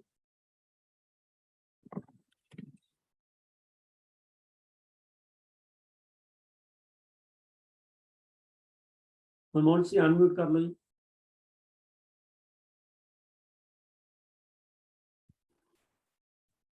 ਹਾਂਜੀ, ਵਾਹਿਗੁਰੂ ਜੀ ਕਾ ਖਾਲਸਾ ਵਾਹਿਗੁਰੂ ਜੀ ਕੀ ਫਤਿਹ। ਆਵਾਜ਼ ਆ ਰਹੀ ਹੈ ਜੀ? ਹਾਂਜੀ ਹਾਂਜੀ ਹਾਂਜੀ, ਵਾਹਿਗੁਰੂ ਜੀ ਕਾ ਖਾਲਸਾ ਵਾਹਿਗੁਰੂ ਜੀ ਕੀ ਫਤਿਹ। ਤੇ ਜੋ ਸਵਾਲ ਵੀਰ ਜੀ ਨੇ ਪੜ੍ਹਿਆ ਕਿ ਮਿਸਲਾਂ ਦੇ ਸਮੇਂ ਸਿੱਖ ਜੋ ਸਾਨੂੰ ਲੁੱਟ ਖਸੁੱਟੀ 'ਚ ਲੱਗੇ ਰਹੇ, ਅਸਲ ਵਿੱਚ ਇਹੋ ਜਿਹਾ ਕੁਝ ਵੀ ਨਹੀਂ। ਜਦੋਂ ਅਸੀਂ ਸਿੱਖ ਇਤਿਹਾਸ ਨੂੰ ਪੜ੍ਹਦੇ ਹਾਂ, ਬਾਬਾ ਬੰਦਾ ਸਿੰਘ ਜੀ ਬਹਾਦਰ ਦੇ ਵੇਲੇ ਜਦੋਂ ਉਹਨਾਂ ਨੇ ਆਜ਼ਾਦ ਖਾਲਸਾ ਰਾਜ ਕਾਇਮ ਕੀਤਾ ਅਤੇ ਉਸ ਤੋਂ ਬਾਅਦ ਉਹਨਾਂ ਦੀ ਸ਼ਹਾਦਤ ਤੋਂ ਬਾਅਦ ਸਿੱਖਾਂ ਦੇ ਉੱਤੇ ਬੜਾ ਬਿਖੜਾ ਪੈਣ ਜੋ ਸਮਾਂ ਸੀ ਉਹ ਆਇਆ, ਜਦੋਂ ਕਿ ਸਿੱਖਾਂ ਦੇ ਸਿਰਾਂ ਦੇ ਮੁੱਲ ਪਾਏ ਗਏ, ਸ਼ਹਾਦਤਾਂ ਦਾ ਦੌਰ ਸ਼ੁਰੂ ਹੋਇਆ ਅਤੇ ਸਿੱਖ ਜੋ ਸਨ ਉਹ ਜੰਗਲਾਂ ਦੇ ਵਿੱਚ, ਬੀਆਬਾਨ ਜੰਗਲਾਂ ਵਿੱਚ ਰਹਿ ਕੇ ਜਿੱਥੇ ਆਪਣੇ ਆਪ ਨੂੰ ਬਚਾ ਰਹੇ ਸਨ, ਉੱਥੇ ਨਾਲ ਹੀ ਜ਼ਾਲਮ ਜ਼ੁਲਮ ਕਰਨ ਵਾਲੀ ਜੋ ਮੁਗਲੀਆ ਸਲਤਨਤ ਸੀ ਉਹਨਾਂ ਦੇ ਵਿਰੁੱਧ ਜੋ ਸਨ ਉਹ ਲੜ ਰਹੇ ਸਨ। ਇਹੋ ਜਿਹੇ ਸਮੇਂ ਦੇ ਅੰਦਰ ਹੀ ਇੱਕ ਲੰਬਾ ਸਮਾਂ ਜੋ ਹੈ ਗੁਜ਼ਰਿਆ ਹੈ, ਜਿਹਦੇ ਵਿੱਚ ਸਿੱਖਾਂ ਦੀਆਂ ਸਿਰਾਂ ਦੇ ਮੁੱਲ ਪਏ, ਸ਼ਹਾਦਤਾਂ ਹੋਈਆਂ। ਇੱਥੇ ਤੱਕ ਸਿੱਖਾਂ ਦਾ ਖੁਰਾ ਖੋਜ ਮਿਟਾਉਣ ਵਾਸਤੇ ਹਰ ਹੀਲਾ ਜੋ ਸੀ ਉਹ ਜ਼ਾਲਮ ਨੇ ਕੀਤਾ। ਸਿੱਖਾਂ ਦੇ ਧਾਰਮਿਕ ਪਵਿੱਤਰ ਸਥਾਨ ਜੋ ਸਨ ਉਹਨਾਂ ਦੇ ਉੱਤੇ ਕਬਜ਼ੇ ਕਰਨ ਦਾ ਯਤਨ ਕੀਤਾ ਗਿਆ। ਫਿਰ ਥੋੜੇ ਜਿਹੇ ਸਮੇਂ ਦੇ ਵਿੱਚ ਇੱਕ ਇਹੋ ਜਿਹਾ ਸਮਾਂ ਬਣਿਆ ਜਿਹਦੇ ਵਿੱਚ ਸਿੱਖ ਜੋ ਜਥੇਦਾਰ ਸਨ ਉਹਨਾਂ ਨੇ ਛੋਟੇ ਛੋਟੇ ਜਥਿਆਂ ਦੇ ਵਿੱਚ ਸਿੱਖ ਕੌਮ ਨੂੰ ਜੋ ਹੈ ਜਥੇਬੰਦ ਕੀਤਾ ਅਤੇ ਜਿੱਥੇ ਉਹਨਾਂ ਨੇ ਜਥੇ ਬਣਾ ਕੇ, ਜਿਨ੍ਹਾਂ ਨੂੰ ਬਾਅਦ ਵਿੱਚ ਮਿਸਲਾਂ ਵੀ ਮੰਨਿਆ ਗਿਆ, ਉਹਨਾਂ ਨੇ ਕੁਝ ਇਲਾਕੇ ਜੋ ਸਨ ਉਹ ਆਪਣੇ ਅਧੀਨ ਕਰਨੇ ਸ਼ੁਰੂ ਕੀਤੇ ਅਤੇ ਜਿਨ੍ਹਾਂ ਦੀ ਮਿਸਲ ਜੋ ਸੀ ਉਹ ਸ੍ਰੀ ਅਕਾਲ ਤਖਤ ਸਾਹਿਬ ਜੀ ਦੇ ਉੱਤੇ ਰੱਖੀ ਜਾਂਦੀ ਸੀ। ਉਸ ਮਿਸਲਾਂ ਦੇ ਜੋ ਕਿਰਦਾਰ ਦੀ ਗੱਲ ਹੈ, ਉਸ ਨੂੰ ਜਦੋਂ ਅਸੀਂ ਪੁਰਾਤਨ ਇਤਿਹਾਸ ਨੂੰ ਪੜ੍ਹਦੇ ਹਾਂ ਤਾਂ ਜੋ ਇਤਿਹਾਸਕਾਰ ਲਿਖਣ ਵਾਲੇ ਨੇ ਉਹਨਾਂ ਨੇ ਇੱਥੇ ਤੱਕ ਲਿਖਿਆ ਕਿ ਮਿਸਲ ਦਾ ਜਿਹੜਾ ਜਥੇਦਾਰ ਹੋਇਆ ਕਰਦਾ ਸੀ ਉਸ ਨੂੰ ਕਿਰਦਾਰ ਪੱਖੋਂ, ਹਰ ਪੱਖੋਂ ਪਰਖ ਕੇ ਜੋ ਸਿੱਖੀ ਸਿਧਾਂਤਾਂ ਦੇ ਉੱਤੇ ਪੂਰਾ ਉਤਰਨ ਵਾਲਾ ਹੁੰਦਾ ਸੀ ਉਸ ਨੂੰ ਹੀ ਜਥੇਦਾਰ ਥਾਪਿਆ ਜਾਂਦਾ ਸੀ। ਅਤੇ ਉਹਦੇ ਨਾਲ ਮਿਸਲਾਂ ਦੇ ਵਿੱਚ ਜਿੰਨੇ ਵੀ ਗੁਰੂ ਕੇ ਸਿੱਖ ਹੋਇਆ ਕਰਦੇ ਸਨ ਉਹ ਸਾਰੇ ਹੀ ਕਿਰਦਾਰ ਵਾਲੇ ਲੋਕੀ ਸਨ। ਜਦੋਂ ਅਸੀਂ ਪੁਰਾਤਨ ਲਿਖਤਾਂ ਨੂੰ ਪੜ੍ਹਦੇ ਹਾਂ, ਇਤਿਹਾਸ ਨੂੰ ਪੜ੍ਹਦੇ ਹਾਂ, ਉਹਦੇ ਵਿੱਚ ਮਿਸਲਾਂ ਦੇ ਵਾਸਤੇ ਇੱਕ ਗੱਲ ਬੜੀ ਸਪਸ਼ਟ ਤੌਰ ਦੇ ਉੱਤੇ ਲਿਖੀ ਜਾਂਦੀ ਹੈ ਕਿ ਮਿਸਲਾਂ ਦੇ ਜਥੇਦਾਰ ਅੰਮ੍ਰਿਤਧਾਰੀ ਹੁੰਦੇ ਸਨ, ਰਹਿਤ ਬਹਿਤ ਵਿੱਚ ਪੂਰੇ ਹੁੰਦੇ ਸਨ ਅਤੇ ਸਿੱਖੀ ਸਿਧਾਂਤਾਂ ਦੇ ਪਹਿਰੇਦਾਰ ਹੁੰਦੇ ਸਨ। ਤੇ ਮਿਸਲਾਂ ਦੀ ਰੂਹ ਰਵਾਂ ਜੋ ਸੀ ਉਹ ਧਾਰਮਿਕ ਪਹਿਚਾਨ ਹੁੰਦੀ ਸੀ ਕਿ ਜਿਸ ਦਾ ਕਿਰਦਾਰ ਸਭ ਤੋਂ ਚੰਗਾ ਹੈ ਉਹੀ ਉਹ ਲੋਕੀ ਮਿਸਲਾਂ ਦੇ ਵਿੱਚ ਜੋ ਸਨ ਸ਼ਾਮਲ ਕੀਤੇ ਜਾਂਦੇ ਸਨ। ਅਤੇ ਉਹਨਾਂ ਨੇ ਆਪਣੇ ਉਸ ਵੇਲੇ ਖਾਲਸਾਈ ਸਿਧਾਂਤਾਂ ਨੂੰ ਮੁੱਖ ਰੱਖ ਕੇ ਛੋਟੇ ਛੋਟੇ ਇਲਾਕਿਆਂ ਦੇ ਉੱਤੇ ਕਬਜ਼ਾ ਕਰਕੇ ਜੋ ਸੀ ਮਿਸਲਾਂ ਜੋ ਸਨ ਉਹਨਾਂ ਦਾ ਇੱਕ ਕਿਸਮ ਦਾ ਅਸੀਂ ਕਹਿ ਸਕਦੇ ਹਾਂ ਰਾਜ ਜੋ ਸੀ ਉਹ ਕਾਇਮ ਹੋਇਆ। ਉਸ ਸਮੇਂ ਦੇ ਅੰਦਰ ਜਦੋਂ ਜਰਵਾਨੇ ਕਿਤੇ ਜ਼ੁਲਮ ਕਰਦੇ ਸਨ ਜਾਂ ਕਿਤੇ ਉਹਨਾਂ ਇੱਥੇ ਦੀਆਂ ਬਹੁ ਬੇਟੀਆਂ ਨੂੰ ਬਣ ਕੇ ਇੱਥੇ ਦੀ ਅਜ਼ਮਤ ਨੂੰ ਬਣ ਕੇ ਲਿਜਾਂਦੇ ਸਨ ਤਾਂ ਇਹੋ ਜਿਹੇ ਸਮੇਂ ਦੇ ਅੰਦਰ ਉਹਨਾਂ ਦੇ ਉੱਤੇ ਜ਼ਰੂਰ ਹਮਲਾ ਕਰਕੇ ਉਹਨਾਂ ਦੀ ਲੁੱਟ ਖਸੁੱਟ ਜੋ ਸੀ ਉਹ ਖਾਲਸਾਈ ਰਵਾਇਤਾਂ ਅਨੁਸਾਰ ਕੀਤੀ ਜਾਂਦੀ ਰਹੀ ਜਾਂ ਉਹਨਾਂ ਦੇ ਕੋਲ ਉਹ ਮਾਲ ਅਸਬਾਬ ਲੁੱਟ ਕੇ ਉਸ ਮਾਲ ਅਸਬਾਬ ਨੂੰ ਆਪਣੇ ਸ਼ਸਤਰ ਵਗੈਰਾ ਬਣਾਉਣ ਵਾਸਤੇ ਜਾਂ ਆਪਣਾ ਜਿਹੜਾ ਸੀ ਦਰਗੁਜ਼ਰ ਵਾਸਤੇ ਉਹ ਇਸਤੇਮਾਲ ਕੀਤਾ ਜਾਂਦਾ ਰਿਹਾ। ਬਲਕਿ ਕਿਸੇ ਵੀ ਥਾਂ ਦੇ ਉੱਤੇ ਇਹੋ ਜਿਹਾ ਕੋਈ ਹਵਾਲਾ ਨਹੀਂ ਮਿਲਦਾ ਕਿ ਮਿਸਲਾਂ ਦੇ ਵੇਲੇ ਸਿੱਖਾਂ ਨੇ ਕਿਸੇ ਗਰੀਬ ਨੂੰ ਲੁੱਟਿਆ ਹੋਵੇ ਜਾਂ ਕਿਸੇ ਸ਼ਹਿਰ ਨੂੰ ਲੁੱਟਿਆ ਹੋਵੇ ਜਾਂ ਕਿਸੇ ਇਲਾਕੇ ਨੂੰ ਉਜਾੜਿਆ ਹੋਵੇ। ਇੰਨੀ ਗੱਲ ਜ਼ਰੂਰ ਹੈ ਜਿਵੇਂ ਚਨਾਬ ਦੇ ਕੰਢੇ ਦੇ ਉੱਤੇ ਅਬਦਾਲੀ ਨੂੰ ਲੁੱਟਿਆ ਜਾਣਾ, ਨਾਦਰ ਸ਼ਾਹ ਦਾ ਲੁੱਟਿਆ ਜਾਣਾ, ਪੁਰਾਤਨ ਹਵਾਲਿਆਂ ਦੇ ਅੰਦਰ ਇਹ ਚੀਜ਼ ਲੱਭਦੀ ਵੀ ਹੈ ਕਿ ਨਾਦਰ ਸ਼ਾਹ ਨੇ ਫਿਰ ਆ ਕੇ ਜਦੋਂ ਪੁੱਛਿਆ ਕਿ ਭਈ ਇਹ ਹੈ ਕੌਣ ਨੇ ਤਾਂ ਉਹਨੂੰ ਦੱਸਿਆ ਗਿਆ ਕਿ ਭਈ ਹਿੰਦੂ ਤੇ ਮੁਸਲਮਾਨਾਂ ਤੋਂ ਵੱਖਰੇ ਨੇ, ਇਹਨਾਂ ਦਾ ਰਹਿਣ ਸਹਿਣ ਵੱਖਰਾ ਹੈ, ਇਹ ਇੱਕ ਸਿਰਫ ਗੁਰੂ ਗ੍ਰੰਥ ਸਾਹਿਬ ਜੀ ਦੇ ਉੱਤੇ ਯਕੀਨ ਰੱਖਣ ਵਾਲੇ ਨੇ, ਗੁਰੂ ਨਾਨਕ ਦੀ ਕਲਾਮ ਦੇ ਉੱਤੇ ਯਕੀਨ ਰੱਖਣ ਵਾਲੇ ਨੇ, ਇਹਨਾਂ ਨੇ ਦਾ ਮੁਰਸ਼ਿਦ ਇਹਨਾਂ ਨੂੰ ਆਬੇ ਆਤ ਦਿੰਦਾ ਹੈ, ਇਹ ਆਪਸ ਵਿੱਚ ਸੱਕੇ ਭਰਾ ਬਣ ਕੇ ਰਹਿੰਦੇ ਨੇ। ਉਸ ਵੇਲੇ ਵੀ ਸਾਡੇ ਕਿਰਦਾਰ ਨੂੰ ਜੋ ਸਾਡੇ ਦੁਸ਼ਮਣ ਨੇ ने अपने उस आका दे सामने पेश किया कि असीं इन्हां नूं मार मार के थक गए, ये मर नहीं रहे, मुक नहीं रहे। इस करके ईरखावश होके अगर कुछ लिखारियां ने ये गल लिखी है कि सिखां दे मिसलां दे समय लुट खसुट चलती रही, तो वह ईरखावश वाली गल सी। जिवें काजी नूर मुहम्मद ने लिखिया सी कि भाई सिख जो ने कुत्ते ने, लेकिन नाल वो साडे किरदार नूं जरूर रखदा सी, लिखदा सी कि इन्हां दा किरदार जिहड़ा है वो बहुत उच्चा है। सो इस करके मैं इहो बेनती करांगा कि सिख मिसलां जो सन वो विशाल सिख राज दी बुनियाद सन। जो विशाल सिख राज महाराजा रणजीत सिंह जी का बनया है, ਉਹਦੀ जो बुनियाद सी वो सिख मिसलां सन, ਅਤੇ मिसलां ਦੇ ਵਿੱਚ जिन्ने भी गुरु के सिख सन वो सिखी किरदार वाले सन, ਤੇ ਜਥੇਦਾਰ बड़ी परख तो बाद जो सी ਉਹ ਤਿਆਰ ਕੀਤਾ ਜਾਂਦਾ ਸੀ। ਮਿਸਲਾਂ ਦੇ ਸਾਰੇ ਜਥੇਦਾਰ ਜੋ ਸਨ ਉਹ ਅੰਮ੍ਰਿਤਧਾਰੀ ਅਤੇ ਸਿੱਖੀ ਰਵਾਇਤਾਂ ਦੇ ਵਿੱਚ ਪੂਰਨ ਤੌਰ ਦੇ ਉੱਤੇ ਨਿਪੁੰਨ ਹੋਇਆ ਕਰਦੇ ਸਨ। ਇੰਨੀਆਂ ਕੋ ਬੇਨਤੀਆਂ ਪ੍ਰਵਾਨ ਕਰਨੀਆਂ। ਵਾਹਿਗੁਰੂ ਜੀ ਕਾ ਖਾਲਸਾ, ਵਾਹਿਗੁਰੂ ਜੀ ਕੀ ਫਤਿਹ। ਕਿ ਦੁਸ਼ਮਣ ਬਾਤ ਕਰੇ ਅਨਹੋਣੀ। ਅਸਲ ਗੱਲ ਇਹ ਹੈ ਕਿ ਸਿੱਖਾਂ ਨੇ ਲੁੱਟ ਖਸੁੱਟ ਨਹੀਂ ਕੀਤੀ, ਹਾਂ ਲੁਟੇਰਿਆਂ ਨੂੰ ਜ਼ਰੂਰ ਰਾਹ ਪਾਇਆ। ਤੋ ਅਬਦਾਲੀ ਵਰਗੇ ਜਿਵੇਂ ਵੀਰ ਜੀ ਨੇ ਜ਼ਿਕਰ ਕੀਤਾ, ਜਿਹੜੇ ਇੱਥੇ ਆ ਕੇ ਤਰਥੱਲੀ ਵਿੱਚ ਆਉਂਦੇ ਸਨ, ਉਹਨਾਂ ਨੂੰ ਰਾਹ ਪਾਇਆ, ਦੁੜਾਇਆ, ਔਰ ਉਹਨਾਂ ਨੂੰ ਜੋ ਲੁੱਟ ਕੇ ਜਾਂਦੇ ਸੀ ਉਹਨਾਂ ਕੋਲ ਵਾਪਸ ਖੋਇਆ। ਔਰ ਬਾਬਾ ਬੰਦਾ ਸਿੰਘ ਬਹਾਦਰ ਜੀ ਨੇ ਜਿਸ ਵੇਲੇ ਵੱਡੇ ਵੱਡੇ ਜ਼ਗੀਰਦਾਰਾਂ ਨੂੰ ਮਤਲਬ ਜ਼ਗੀਰਦਾਰੀ ਖਤਮ ਕਰਕੇ ਉਹਨਾਂ ਦੀ ਜਿਹੜੀ ਭੋਏ ਹੈ ਉਹ ਆਮ ਕਿਰਤੀਆਂ 'ਚ ਵੰਡੀ ਹੈ, ਤਾਂ ਅਗਰ ਇਹਨੂੰ ਲੁੱਟ ਖਸੁੱਟ ਕਿਹਾ ਜਾਏ ਤਾਂ ਇਹ ਮਤਲਬ ਵੀ ਆਪਾਂ ਸੋਚ ਸਕਦੇ ਹਾਂ ਵੀ ਇਹ ਕਿਸ ਐਂਗਲ ਤੋਂ ਲੁੱਟ ਖਸੁੱਟ ਕਿਹਾ ਗਿਆ। ਲੁੱਟ ਖਸੁੱਟ ਕਰ ਰਹੀ ਹੈ, ਸਿੱਖਾਂ ਦਾ ਕਿਰਦਾਰ ਸਤਿਗੁਰੂ ਦੀ ਕਿਰਪਾ ਨਾਲ ਬੜਾ ਉੱਚਾ ਰਿਹਾ, ਔਰ ਸਾਡੀ ਅਰਦਾਸ ਉੱਚਾ ਰਹੇਗਾ। ਸਮੇਂ ਦੀ ਪਾਬੰਦੀ 'ਚ ਨਹੀਂ ਰਹਿ ਸਕੇ ਜੀ, 5-7 ਮਿੰਟ ਉੱਪਰ ਹੋ ਗਏ ਨੇ। ਮੈਂ ਆਪ ਪਾਸੋਂ ਖਿਮਾ ਮੰਗਦਾ। ਵੀਰ ਮਨਮੋਹਨ ਸਿੰਘ ਜੀ, ਆਪ ਦਾ ਧੰਨਵਾਦ ਹੈ। ਤੋ ਸੰਗਤ ਜੀ, ਇਹ ਅੱਜ ਦੇ ਪ੍ਰੋਗਰਾਮ ਵਿੱਚ ਜੋ ਪੈਨਲ ਨੇ ਆਪ ਦੇ ਸਾਹਮਣੇ ਪੇਸ਼ ਕੀਤਾ, ਉਹ 'ਚ ਕਈ ਤਰ੍ਹਾਂ ਦੀਆਂ ਤਰੁੱਟੀਆਂ ਰਹਿ ਗਈਆਂ। ਉਹਦੇ ਲਈ ਮੈਂ ਔਨ ਬਿਹਾਫ ਆਫ ਪੈਨਲ ਆਪ ਪਾਸੋਂ ਖਿਮਾ ਮੰਗਦਾ। ਜਿਹੜੇ ਸਵਾਲ ਰਹਿ ਗਏ ਨੇ ਮੈਂ ਉਹਨਾਂ ਤੋਂ ਵੀ ਖਿਮਾ ਮੰਗਦਾ, ਔਰ ਇਹ ਜ਼ਰੂਰ ਯਕੀਨ ਦਿਵਾਉਣਾ ਵੀ ਅਗਲੇ ਹਫਤੇ ਜਿਹੜੇ ਸਾਡੇ ਕੋਲ 3 ਸਵਾਲ ਰਹਿ ਗਏ ਨੇ, ਪਹਿਲਾਂ ਉਹ ਕਰਾਂਗੇ। ਨਵੇਂ ਸਵਾਲ ਜਿਹੜੇ ਆਏ ਨੇ ਉਹ ਬਾਅਦ 'ਚ ਕਰਾਂਗੇ। ਤੋ ਕਈ ਵਾਰੀ ਇਸ ਤਰ੍ਹਾਂ ਸਵਾਲ ਲੇਟ ਵੀ ਹੋ ਜਾਂਦੇ ਨੇ ਕਿਉਂਕਿ ਸਮੇਂ ਦੀ ਪਾਬੰਦੀ ਹੈ। ਮੈਂ ਸੰਗਤ ਕੋਲੋਂ ਇਸ ਗੱਲ ਦੀ ਖਿਮਾ ਮੰਗਦਾ। ਤੋ ਸੰਗਤ ਜੀ, ਆਪ ਜੀ ਦਾ ਬਹੁਤ ਬਹੁਤ ਧੰਨਵਾਦ। ਤੁਸੀਂ ਸਾਡੇ ਨਾਲ ਬਹੁਤ ਹੀ ਮਿਲਵਰਤਨ ਕਰ ਰਹੇ ਹੋ, ਹਰ ਪੱਖ ਤੇ ਆਪ ਮਿਲਵਰਤਨ ਕਰ ਰਹੇ ਹੋ। ਇਸੇ ਤਰ੍ਹਾਂ ਆਪਣੀ ਮਿਹਰ ਦਾ ਹੱਥ ਸਾਡੇ ਸਿਰ ਤੇ ਬਣਾਈ ਰੱਖੋ। ਅਗਲੇ ਹਫਤੇ ਫੇਰ ਤੁਹਾਡੀ ਸੇਵਾ 'ਚ ਹਾਜ਼ਰ ਹੋਵਾਂਗੇ ਜੀ। ਤਦ ਤੱਕ ਲਈ ਖਿਮਾ। ਵਾਹਿਗੁਰੂ ਜੀ ਕਾ ਖਾਲਸਾ, ਵਾਹਿਗੁਰੂ ਜੀ ਕੀ ਫਤਿਹ।